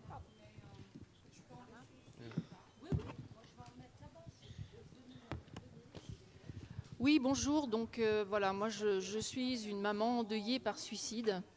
J'ai perdu mon fils Julien il y a eu 10 ans au mois de septembre 2018. Il est donc décédé le 6 septembre 2008. Il avait 30 ans. C'était un garçon plein de vie, qui avait plein de copains, qui vivait à Montréal, où il était installé depuis 4 ans. Très heureux du travail, etc. Enfin bon, tout allait pour le mieux. Et puis malheureusement, il y a eu un problème, voilà, problème de cœur, qui tout de suite après, a été suivi par un cyberharcèlement, c'est-à-dire qu'il a été humilié sur Internet. C'était les débuts des réseaux sociaux. Et la personne qui voulait lui nuire a fait passer donc cette chose sur l'intranet de son entreprise. Donc ça a été vraiment pour lui une humiliation terrible et ça l'a entraîné dans une dépression qui a duré 6 mois et qui s'est soldée par son suicide. Voilà. Alors il est rentré en France et il s'est donné la mort chez nous, à Nantes. J'habitais à Nantes à l'époque, dans le jardin de la maison familiale. Je vais passer brièvement sur les faits parce que c'est assez difficile à entendre. Mon fils s'est donné la mort par suicide en se tirant une balle dans la tête. C'est moi qui l'ai trouvé. Il n'était pas mort quand je suis arrivée. Donc inutile de vous dire le choc que ça peut représenter. Je suis donc restée à côté de lui avec le SAMU au téléphone et voilà, à genoux dans l'herbe à côté de lui dans le jardin. Ça a été quelque chose d'assez terrible. Je dois dire, et ça c'est autre chose, mais je tiens quand même à le dire, que je n'ai eu aucune prise en charge. C'est-à-dire qu'on m'a laissé 20 minutes après, quand la police est partie, le SAMU est parti, on m'a laissé toute seule chez moi. On m'a même pas proposé un quart de Lexomil ou on m'a même pas donné l'adresse de quelqu'un pour aller trouver du soutien. Ça c'est quelque chose que je tiens vraiment j'ai vraiment à cœur d'essayer de constituer des protocoles de prise en charge des témoins, parce que c'est vrai que c'est quand même quelque chose de tout à fait anormal.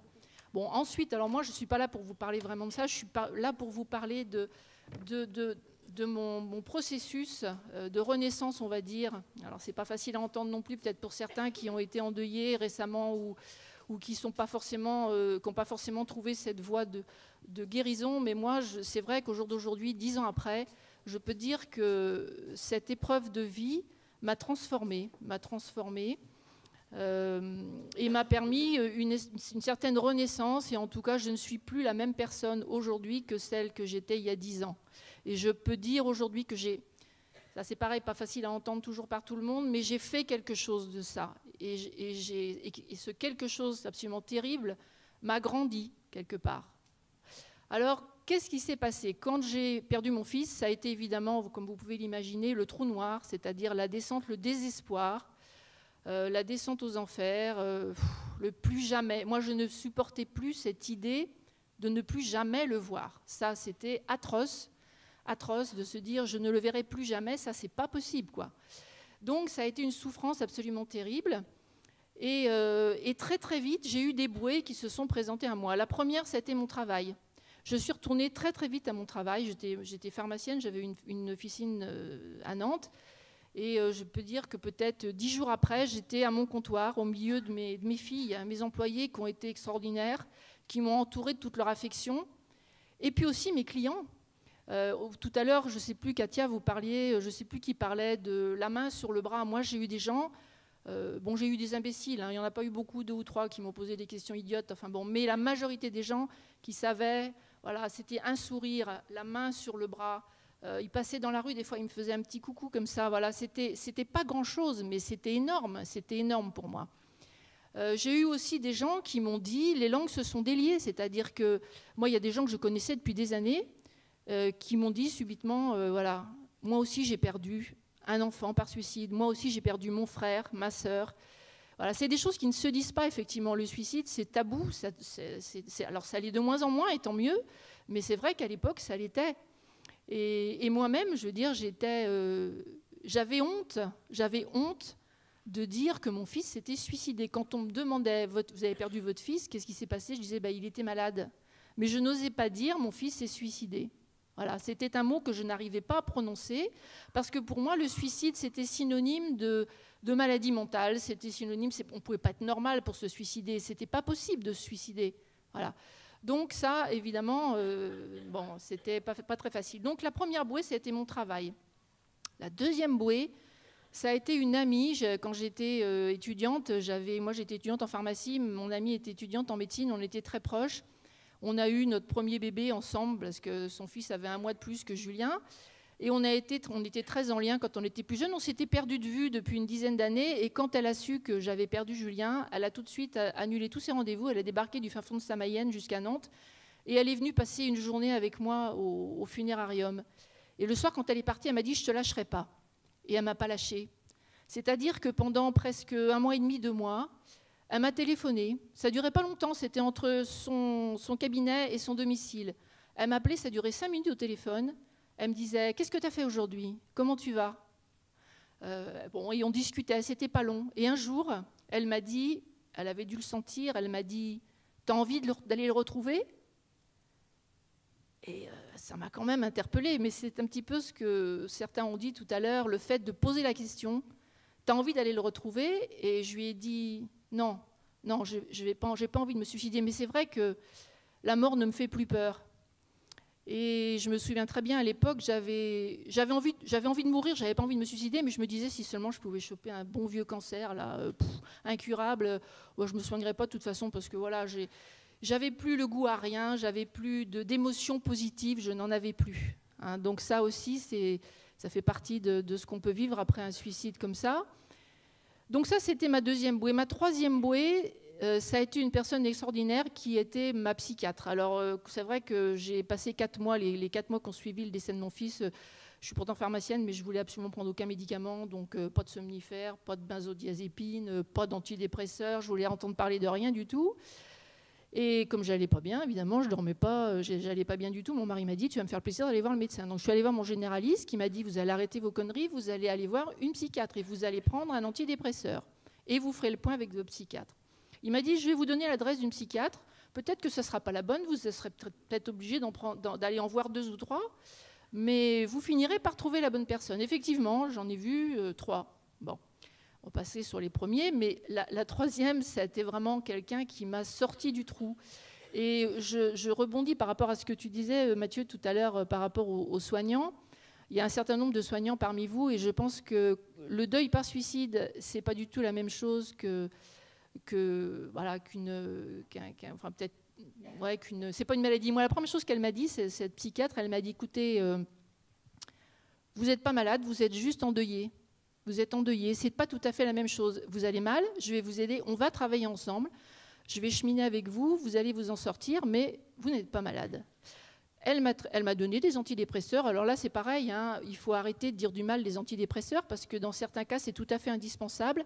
Et puis, il ne faut pas confondre les antidépresseurs et les benzodiazépines. Là encore, je pense que parmi vous, vous avez des médecins qui sont capables de comprendre. Mais c'est vrai qu'il y en a assez d'entendre les gens dire « Oh, les antidépresseurs, mais c'est terrible, on est le pays au monde où on consomme le plus d'antidépresseurs. » Ben, sûrement, peut-être qu'ils ne sont pas toujours donnés à bon escient, mais il y a des fois où il faut en donner. Et moi, je peux vous dire que quand j'ai commencé à prendre des antidépresseurs, j'ai retrouvé le sommeil. J'en ai pris pendant 18 mois, hein, les 18 mois où ma psy m'a suivi. Et j'ai arrêté au bout de 18 mois et je ne prends plus rien du tout au jour d'aujourd'hui et je vais très bien, merci. Donc voilà, ça c'était juste une parenthèse par rapport au traitement. Cette psychiatre, elle a été extraordinaire parce qu'elle ne m'a pas accueillie. Elle m'a accueillie comme une thérapeute puisqu'elle était bien assise derrière son bureau et moi de l'autre côté, hein. Mais elle m'a accueillie avec empathie. C'est-à-dire que je n'avais pas l'impression d'aller voir une psychiatre. J'avais l'impression d'aller voir une amie, tout simplement. Elle m'a écoutée, elle avait de l'empathie, elle était généreuse, elle était et ça c'est quelque chose qu'il faut, enfin, je pense que c'est quelque chose qu'il faut dont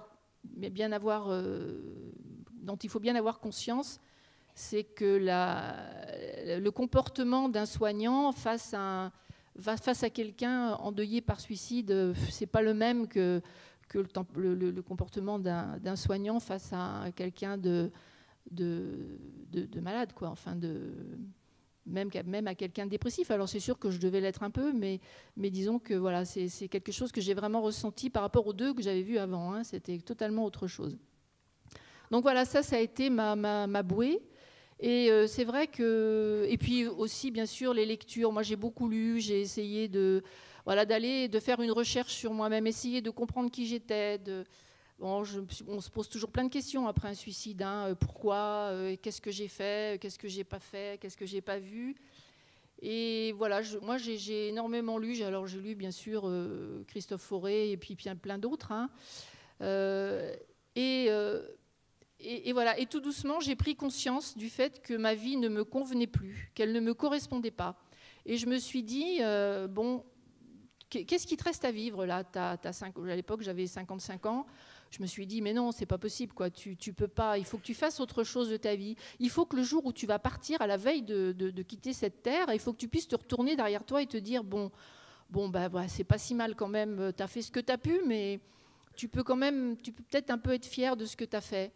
Et j'ai décidé de changer de vie, tout simplement. Donc j'ai quitté ma vie, j'ai divorcé, j'ai quitté Nantes, j'ai quitté mon travail, je suis partie à l'autre bout de la France, je suis donc arrivée à Lyon il y a 5 ans, et j'ai refait une autre vie. Donc je me suis investie dans des associations, et voilà, et j'ai fait autre chose, enfin j'ai donné un sens à ma vie.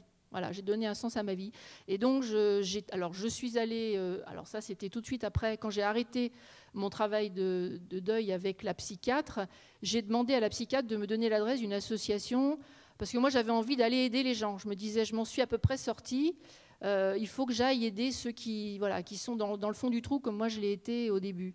Et donc, elle m'avait conseillé d'aller voir Jonathan Pierre Vivante, qui est une association donc, de parents et de frères et sœurs endeuillés. Et j'ai commencé à y aller à Nantes.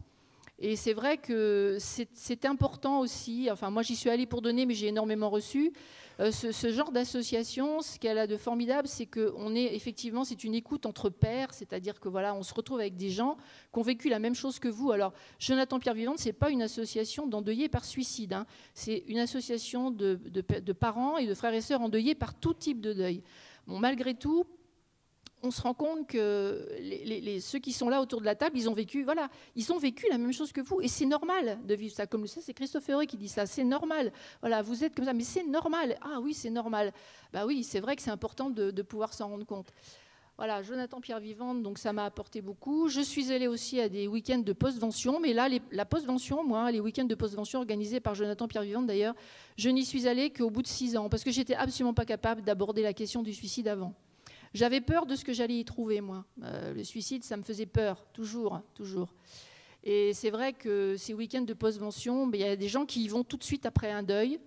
Moi, il m'a fallu 6 ans. Alors, c'est vrai que ça aussi, j'ai oublié de le dire au départ, mais moi, ce dont je vous parle, c'est mon chemin à moi, c'est mon chemin personnel. Mais bien évidemment, ce n'est pas une généralité, chacun son chemin. Et on est tous différents sur ce fameux chemin de deuil. On n'a pas du tout la même façon de procéder et d'avancer. Donc voilà. Et puis, au jour d'aujourd'hui, je suis en région lyonnaise et avec un groupe d'amis, on a créé une association qui s'appelle Et ta vie d'ado. On a d'ailleurs un site internet, etavidado.fr. Et avec cette association, on va à l'encontre des jeunes dans les lycées, dans les collèges et même dans les écoles primaires. On va leur parler, on se base. Alors, on a fait des formations, évidemment, on n'y va pas avec nos 2 petites valises en disant « Coucou, on vient vous parler du suicide », mais on a fait des formations à l'IREPS sur les compétences psychosociales. On s'appuie beaucoup là-dessus, justement, leur parler de la confiance en soi, de la connaissance de soi, de la gestion de ses émotions, etc., etc. On vient parler du harcèlement. Voilà, on vient parler de la place des témoins dans les situations de harcèlement. Et c'est quelque chose qui nous porte. Voilà, donc je vais passer la parole aux autres. J'espère que je n'ai pas dépassé. Non, c'est bon, je suis à un quart d'heure. Voilà, merci de votre écoute.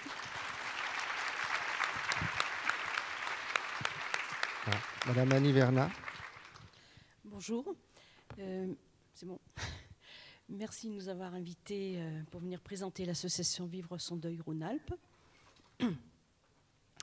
Donc Rhône-Alpes parce que vivre son deuil, il y en a plusieurs en France, dans les régions, réunis dans une fédération, Vivre son deuil, qui a été créée par Michel Anus, comme vous nous l'avez dit. Donc à Lyon, l'association Vivre son deuil Rhône-Alpes a été créée en 2006. Au départ, c'était une réflexion de professionnels essentiellement, de pédiatrie et des maternités, sages-femmes, psy, assistantes sociales, qui réfléchissaient comment mieux accompagner les parents touchés par un deuil périnatal. Et notre création d'association a été dans le but de faire du lien entre les professionnels des maternités, des services de pédiatrie et les professionnels de PMI et les bénévoles d'associations, toujours pour mieux accompagner les parents. Mais rapidement, au moment de la création de l'association, on a décidé d'ouvrir à tout deuil et de rejoindre la fédération Vivre son deuil. Donc actuellement, on propose un soutien aux personnes endeuillées en entretien à notre local, qui se trouve dans le 3e rue Masneau. Pour ces entretiens, nous souhaitons et nous cherchons à être toujours 2 bénévoles présents pour chaque entretien. Nous proposons aussi pour les personnes qui ont du mal à se déplacer jusqu'au local des entretiens par téléphone. Sinon, on est aussi un relais pour réorienter les personnes qui appellent vers nous et qui sont un petit peu loin de Lyon, pour les réorienter vers d'autres associations plus proches de chez eux. En plus des entretiens, donc, depuis peu, on a démarré des groupes de parole. Actuellement, on a un groupe de parole en cours et un autre qui va redémarrer bientôt. Voilà. Sinon, autre volet important de notre association, les formations. On fait des formations pour des professionnels et bénévoles d'autres associations. Et quelquefois, on est ici demandé pour par des entreprises pour faire des formations en intra. Voilà l'essentiel de l'association. Et on cherche des bénévoles. Voilà. Je vais passer la parole à Christian.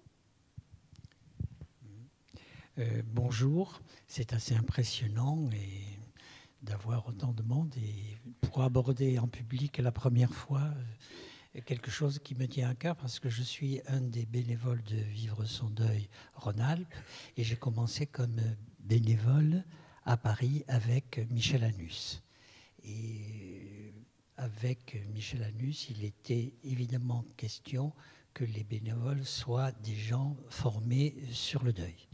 Donc, ça fait maintenant un petit moment que j'ai suivi des formations. Mon intervention ici, j'ai pensé à quelque chose un petit peu différent. Je suis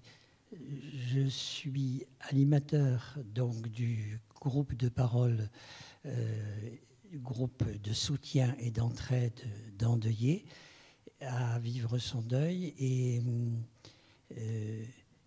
j'ai pu suivre aussi une formation sur l'animation des groupes d'endeuillés par Juliette Grison, qui a parlé tout à l'heure, qui est intervenue dans une des formations qu'on a fait. Il y a beaucoup de choses qui nous ressemblent. Donc, moi, j'ai pris, non pas le côté un peu concret des choses, mais plutôt ce que l'on cherche au travers des groupes de parole endeuillés en général. Mais il se trouve que dans les groupes de parole que nous avons ouverts, la majorité des gens sont endeuillés par suicide. Un quart est endeuillé par une mort brutale, et puis l'autre quart des deuils compliqués. Voilà. Pour nous, le partage, le phénomène d'autorésonance quand les gens sont regroupés, la compréhension d'un chemin de deuil particulier, le regard qui prend de la distance avec sa culpabilité, sa honte, son image de monstre, tout cela, le groupe va le permettre. En rentrant dans les groupes de parole, les endeuillés ont quelques objectifs. Parfois, ils le découvrent mutuellement et ils s'aperçoivent qu'ils ont des enjeux personnels et des enjeux relationnels. Des enjeux personnels. 3, généralement. Trouver un sens à l'action suicidaire quand il s'agit évidemment des deuils suite à des suicides. Se confronter aux émotions et préserver son estime de soi. Il se trouve que, je vous ai dit, même quand les gens sont endeuillés par autre chose qu'un suicide, une mort violente, on retrouve de toute façon à peu près les mêmes thématiques que Juliette a décrit dans ses analyses de groupe de parole. Trouver un sens à l'acte suicidaire, c'est que la conviction de fond est que ce décès pouvait, d'une façon ou d'une autre, être prévu et qu'on a été incapable de le prévoir. Se confronter aux émotions, la culpabilité, la colère contre soi, contre autrui, la honte, le désespoir, la peur, l'insécurité, l'ambivalence et aussi le soulagement. Et enfin, comme enjeu personnel, préserver son estime de soi, car arrive le sentiment de ne plus pouvoir aimer ou être aimé, de ne plus oser s'attacher, voire avoir un sentiment d'indignité. Dans les enjeux relationnels, qui suivent donc tout au long du groupe de parole, et le temps permet cela, il y a des enjeux relationnels. Lutter contre le vécu de l'exclusion, même sans l'interdit religieux, l'endeuillé peut se sentir exclu, isolé, stigmatisé, voire devenir un bouc émissaire. Autre enjeu relationnel, c'est amortir l'impact du suicide au sein de la famille, car elle peut exploser ou alors se resserrer. comment la famille va gérer cet ouragan. Et enfin, dernier enjeu relationnel, c'est faire face à autrui. Alors que pour un décès suite à une maladie, autrui ne s'appesantit pas pour un suicide, il n'est pas facile de dire la cause de la mort. Autrui peut être suspicieux et porter facilement des jugements de valeur, des opinions personnelles non sollicitées.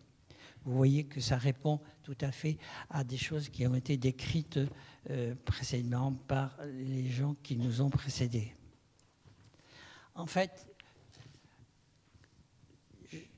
que cherchons-nous ou que le groupe de soutien apporte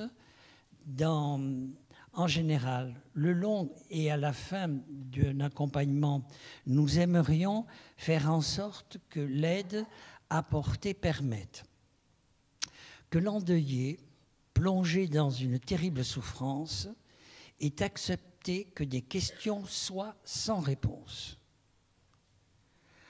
On aimerait qu'il ait vécu auprès de quelqu'un sans le comprendre totalement. On aimerait que le mystère ne soit pas levé, ne sera pas levé, et que le goût de la vie aura été plus fort que l'attraction de la mort. Nous aimerions aussi que le suicide ne se résume pas à la vie de la personne qu'ils ont perdue, et leur deuil ne résumera pas le reste de leur existence. Nous aimerions que, s'ils n'ont pas souhaité cette mort, par contre, ils avaient choisi la façon d'y réagir. Enfin, qu'ils honorent la mémoire du disparu en faisant aujourd'hui ce qu'ils font de leur vie. Le deuil, le vécu du deuil va permettre à l'endeuillé de redéfinir sa relation avec la personne disparue et de redéfinir son rapport à autrui. Merci.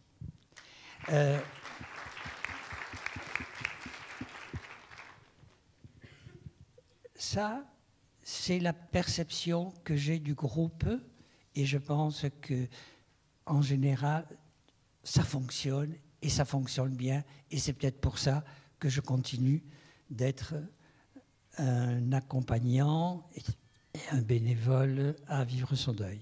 Même moi, si je ne suis pas particulièrement endeuillé et si le suicide ne m'a pas touché. Généralement, voilà, je vous ai proposé les enjeux des gens qu'on accompagne et ce qu'on souhaite, ce qui se passe dans les groupes. Peut-être que, pour rentrer un petit peu dans le concret, je voudrais accompagner simplement quelques thèmes que l'on aborde dans les groupes de parole. Je vais en parler de quelques-uns, pas trop, mais évidemment, la culpabilité, la colère, la honte et le risque suicidaire. Je terminerai par là. Quelques mots sur ces thèmes. La culpabilité constitue l'axe majeur autour duquel s'articule la douleur. La faute, culpa en latin, dont on s'accuse est de ne pas avoir pu ou su prévenir le suicide. Et dans notre tradition judéo-chrétienne, s'il y a faute, il doit y avoir punition. La condamnation de soi impose des punitions de différents types, parfois inconscientes, dont la mise en œuvre est subtile. Cette culpabilité, elle peut se traduire par des expressions comme des reproches, je n'ai pas su l'aider, je n'ai pas su la protéger, je n'ai pas été à la hauteur, je n'ai rien vu de sa souffrance. Ou alors des conséquences de cette culpabilité.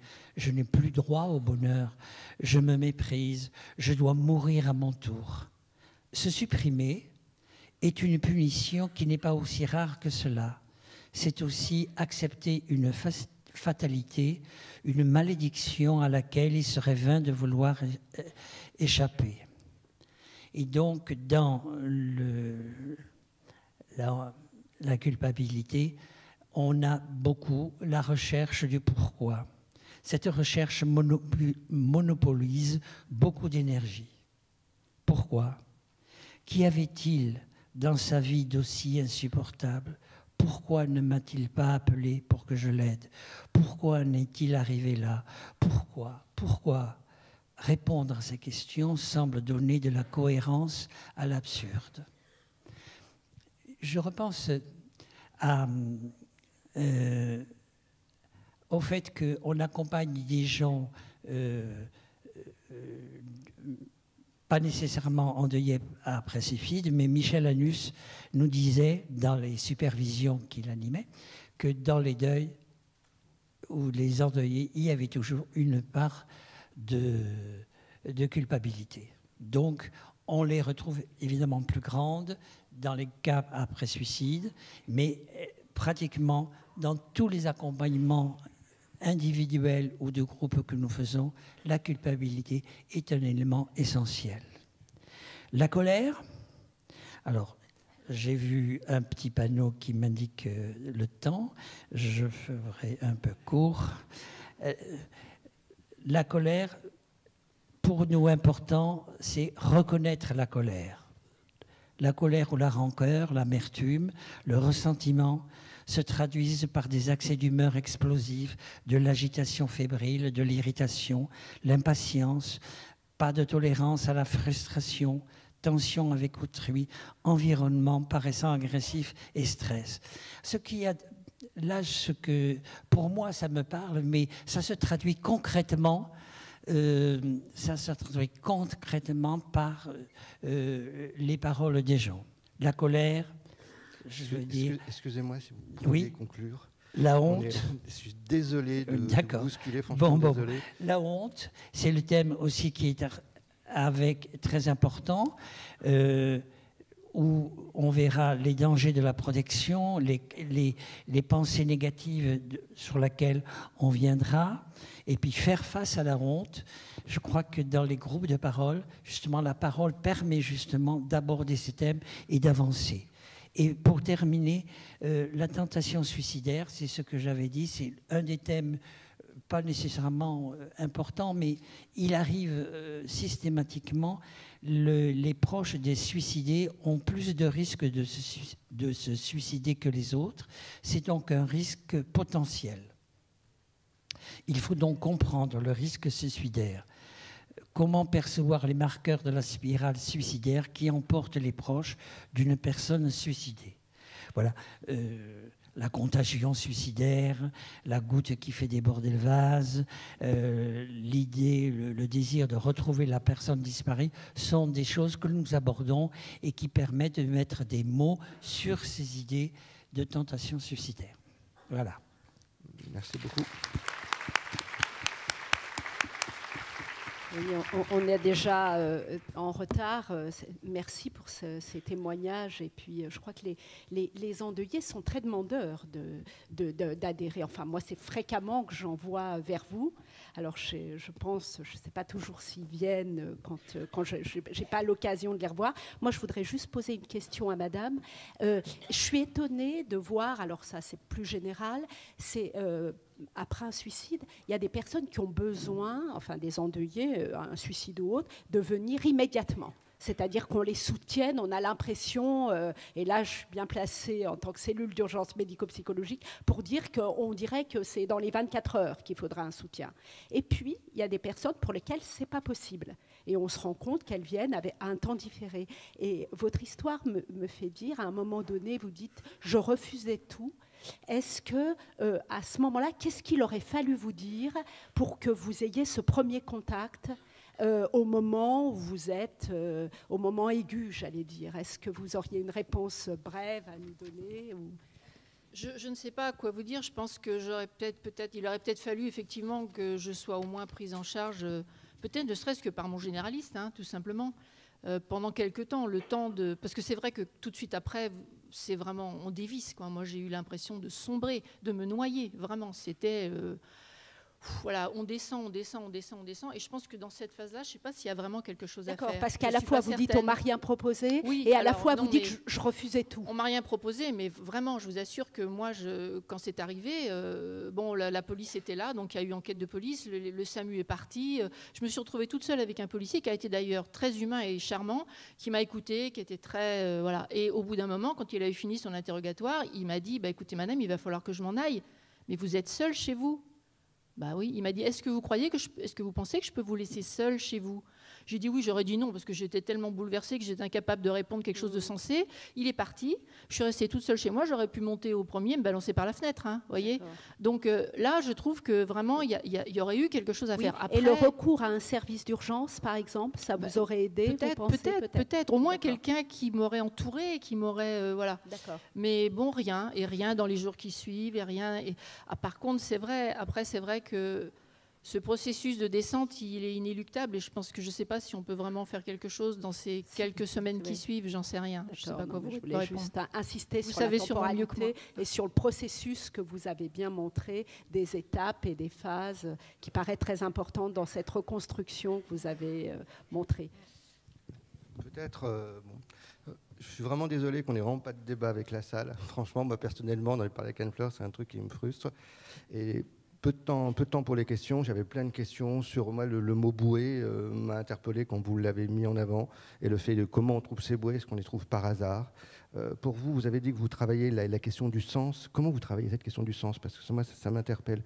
C'est parce que j'ai toujours peur que le mot sens soit balancé comme ça. Je sais pas. Au bout d'un moment, j'ai l'impression que c'est un mot qui peut presque se vider de son sens. Est-ce que je suis maladroit quand je dis ça?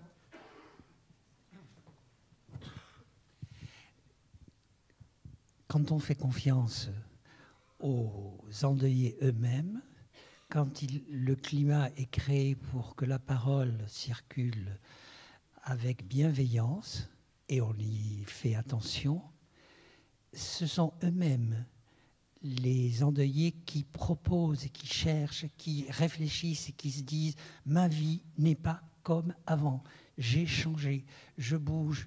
Et ce qu'il y a d'intéressant dans un groupe de parole, c'est que ça se passe sur un temps long et qu'au départ, on n'en parle pas beaucoup, mais c'est qu'au fur et à mesure que les gens bougent à des vitesses différentes, qu'ils aident aussi les autres à trouver, à avancer.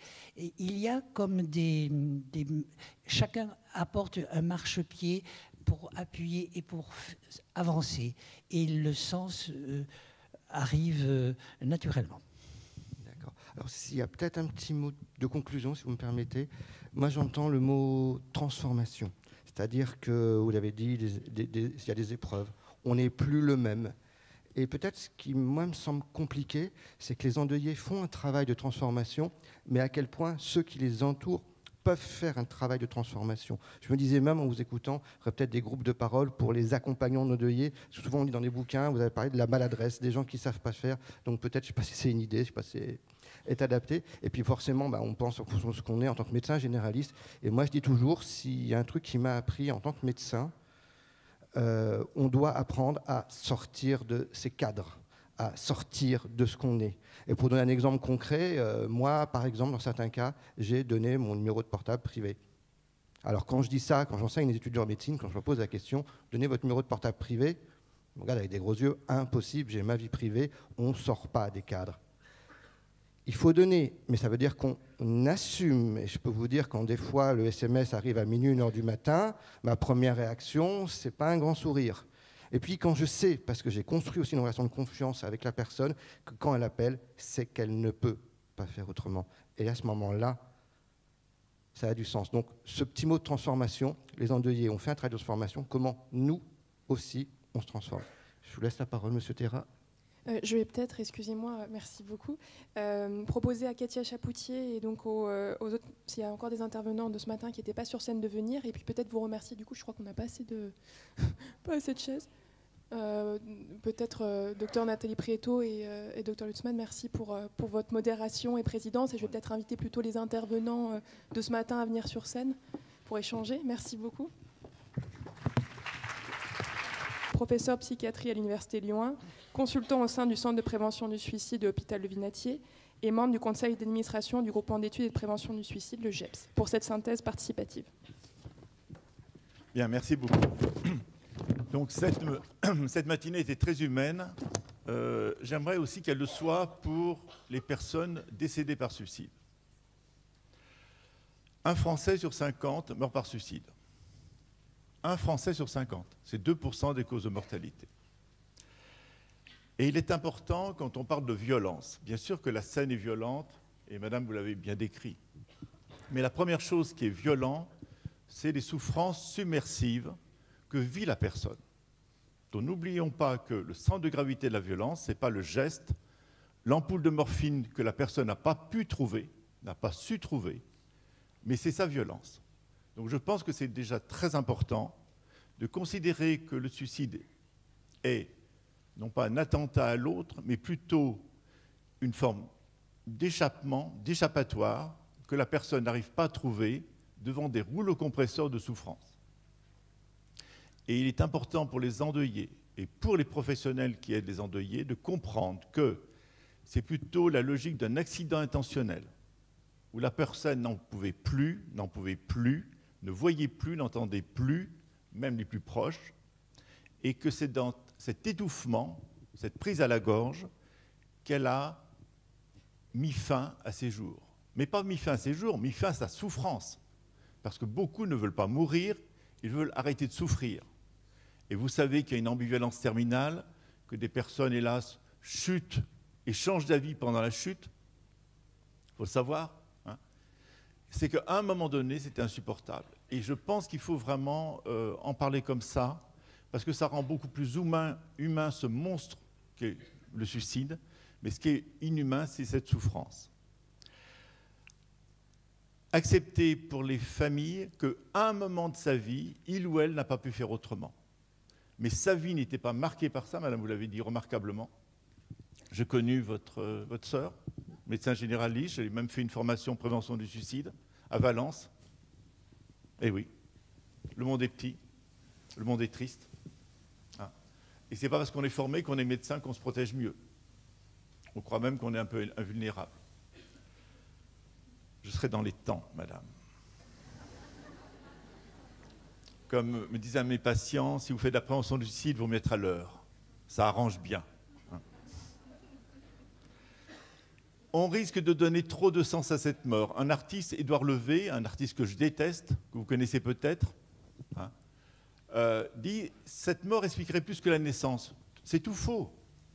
Il a vécu, elle a vécu, et pendant quelques semaines, le broyeur est arrivé. Et ceux qui sont morts ne sont pas plus graves que ceux qui sont vivants. J'ai des patients outre-tombe. J'ai des patients, je me suis demandé comment ils ont pu échapper à ça.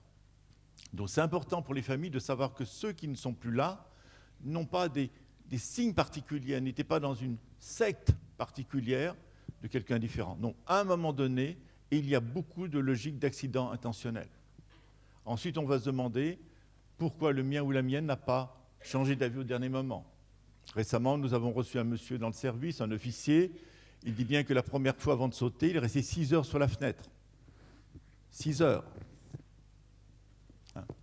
Donc, je pèse le pour, le contre, j'y vais pas, j'en peux plus. Mais c'est les vagues de souffrance qui sont à prendre.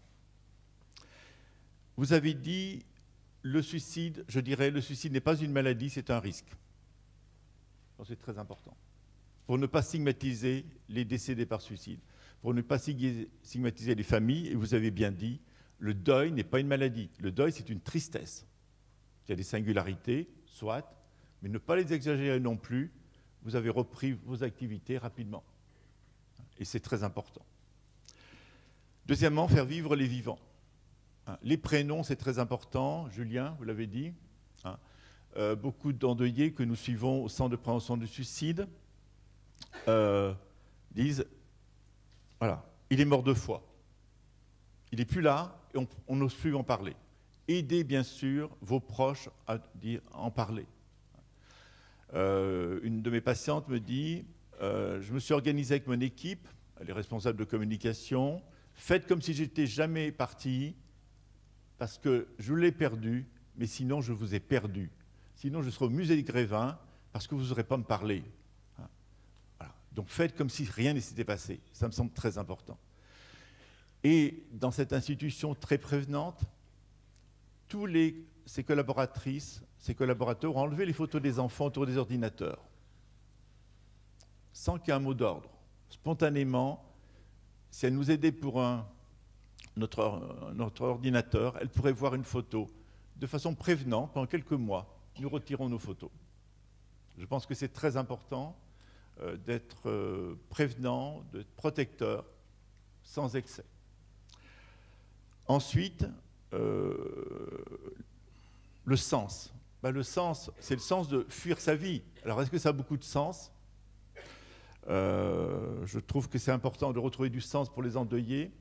Le sens du suicide, c'est il n'en pouvait plus, il échappait. Et quand on échappe, quand on vous dit dans les consignes, avant un décollage d'avion, s'il y a une consigne incendie, vous fuyez, vous laissez vos affaires. Les suicidaires, ils laissent leurs affaires. Ils partent parce qu'ils n'en peuvent plus. Mais ils auraient bien aimé rester et emmener le maximum et rester là. Michel Pacaud-Troncin nous dirait que l'attachement préalable au décès va donner la couleur au deuil. Il y a des attachements indifférents, il y a des attachements idéalistes, il y a des attachements négligents, il y a des attachements qui sont marqués d'un amour incroyable, un arrachement viscéral. Donc cette couleur est très important de connaître quelles étaient les relations avant, comment elles étaient avant, comment elles sont aujourd'hui, comment elles seront demain. Et savoir combien certaines vont être en quête d'une mèche de cheveux, d'une odeur. Une de mes patientes, un jeune met sa main sur la ligne D, c'est une ligne anti-suicide d'ailleurs, je ne sais pas si vous le savez, une des plus célèbres au monde, la ligne D, à Lyon. Il y a beaucoup de dispositifs. Et il met sa main et il dit « Il a les ongles de mon fils ». Elle a dû se cramponner pour ne pas prendre sa main. Donc c'est important aussi que les endeuillés, on puisse les accompagner dans ces moments incroyables d'un regard, d'une odeur, de ce qui rappelle un profil, pour qu'ils ne soient pas seuls avec ces impressions, de se jeter vers celui qui n'est pas là et de continuer à vivre. Parce que c'est ce double chemin, aller vers l'autre, l'intérioriser, le garder, porter son blouson en cuir, et en même temps continuer à vivre et à éplucher les pommes de terre dans la vallée du Rhône. Moi, c'est ce que je voulais vous dire. C'est aussi le droit de vivre des endeuillés, le droit de se maquiller, d'aller au cinéma. Quelquefois, ils demandent l'autorisation. Est-ce que j'ai le droit ? J'ai vu un joli parfum, est-ce que je peux me l'acheter ? Et on donne cette autorisation. Je ne voulais pas en dire plus. Et vous voulez que qu'on pose des questions, qu'on discute tous ensemble ? Oui, l'idée, c'est de faire intervenir au possible. Voilà. Mais je voulais dire quelques mots qui me semblent relativement importants.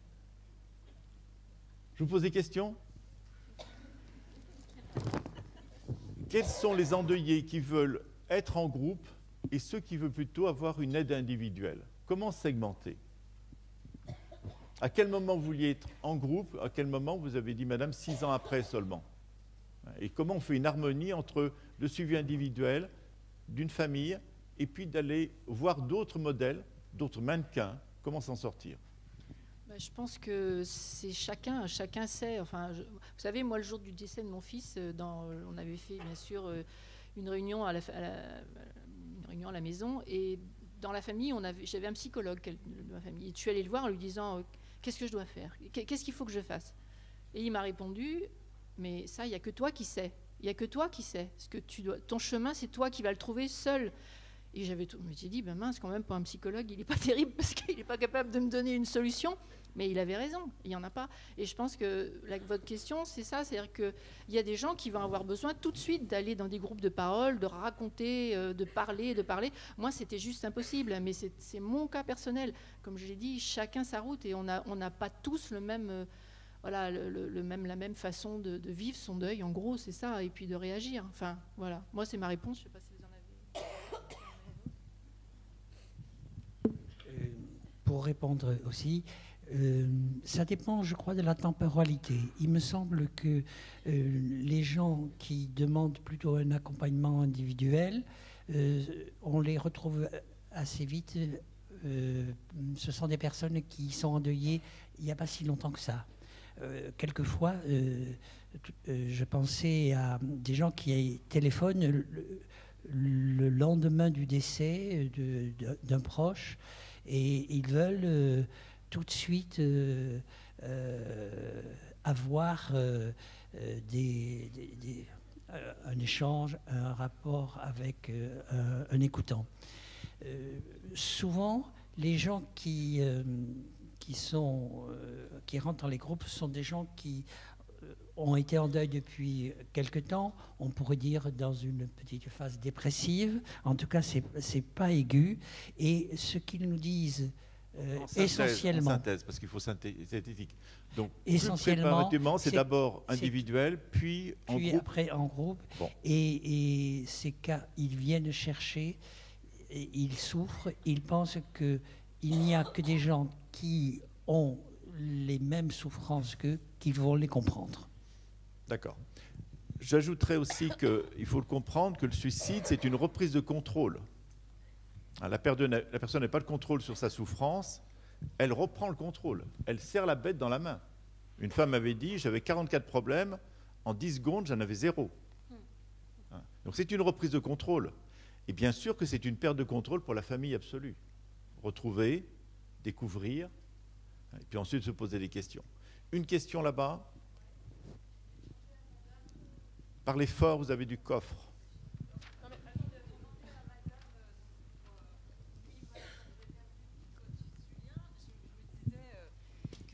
Le policier, il avait été extrêmement bienveillant, mais qu'il était aussi extrêmement démuni quand il vous a laissé tout seul. Et je me disais, est-ce que si eux, les policiers, donc en l'occurrence lui, ils avaient eu une petite formation, puis dans leur poche, des petites cartes avec par exemple les adresses de psy mobile, les adresses d'associations. Est-ce que si en partant, après vous avoir écouté, il avait pu vous proposer ça au moins pour que vous ayez quelque chose dans la main et dans la tête, en fait, est-ce que du coup ça aurait pu être aussi aidant pour pas vous laisser toute seule comme ça? Oui, bien sûr, ça certainement. Je pense qu'il y a effectivement, je dirais, des aides de première urgence, voilà. Et moi, au travers des associations, j'ai eu l'occasion de rencontrer des gens qui ont vécu des choses similaires à la mienne et qui ont, par contre, été, à qui on a donné, on a donné des adresses, des choses, pour y aller. Et peut-être que j'y serais allée, peut-être même, très certainement, ou en tout cas, peut-être que mon mari m'y aurait emmenée. Ça, c'est tout à fait possible. Voilà, vous avez raison, c'est vrai. Mais là, il n'y a rien eu, rien du tout, mais absolument rien. Tout le monde est démuni, je me disais. Oui, complètement. Peut-être des petites choses en amont. Alors, c'était il y a 10 ans, peut-être qu'au jour d'aujourd'hui, ça a changé, mais il y a 10 ans, c'était comme ça à Nantes, en tout cas. Justement, si je peux rebondir, c'est un projet en Bretagne qui a fait ça, en fait. Des cartes d'annonce d'un décès ou d'accompagnement quand il y a un décès par suicide. C'est la Mutualité française de Bretagne, je crois, qui a fait ça avec les réseaux Misako, et du coup, ils ont des cartes, ils font des formations auprès de ces professionnels de première intention, et puis il y a des cartes d'accompagnement que les professionnels ont avec eux, en fait. Et donc on va voir aussi, c'est une des choses qu'on évalue et qu'on aimerait peut-être transposer sur la région si ça paraît pertinent. Ouais. Okay. Une autre question? Oui, moi c'est bien vieux tout ça. J'ai perdu mon fils il y a 20 ans. Au début, je me suis calfeutré, je me suis caché. Psy de profession, je voulais surtout pas voir de psy. Et j'ai écrit dès le premier jour. J'ai écrit. J'ai coordonné un numéro spécial sur le suicide où j'avais demandé à M. Védrine de participer.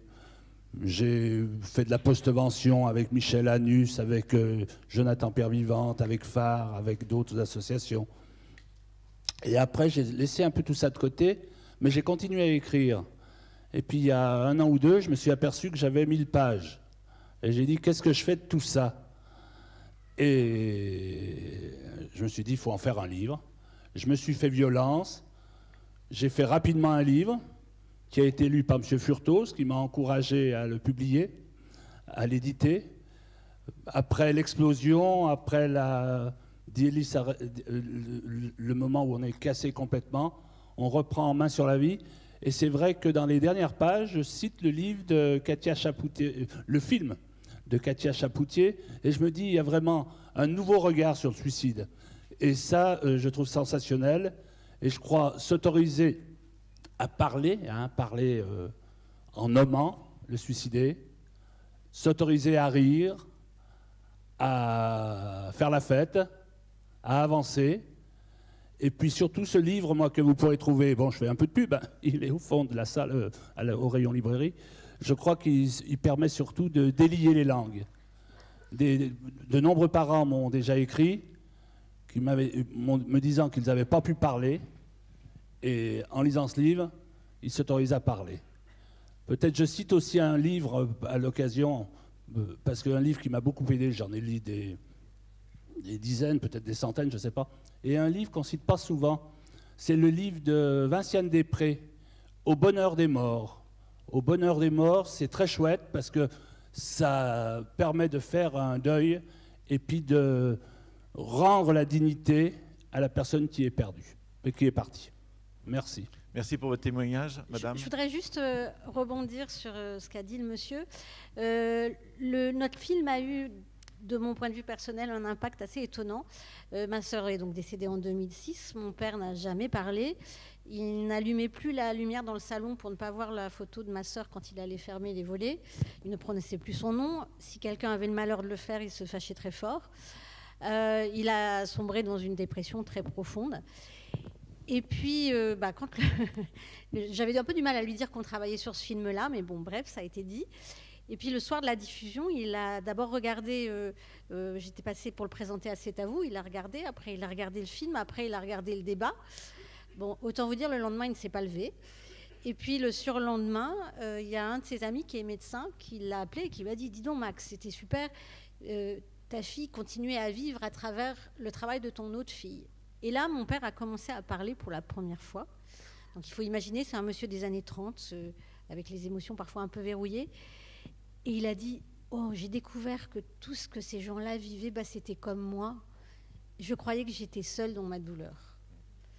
Et depuis, on peut parler, alors c'est toujours un peu rouillé, mais incontestablement, la parole est la clé du retour à la vie et le plus tôt, le mieux. Madame, je devais faire la conclusion, mais vous venez de la faire. Merci.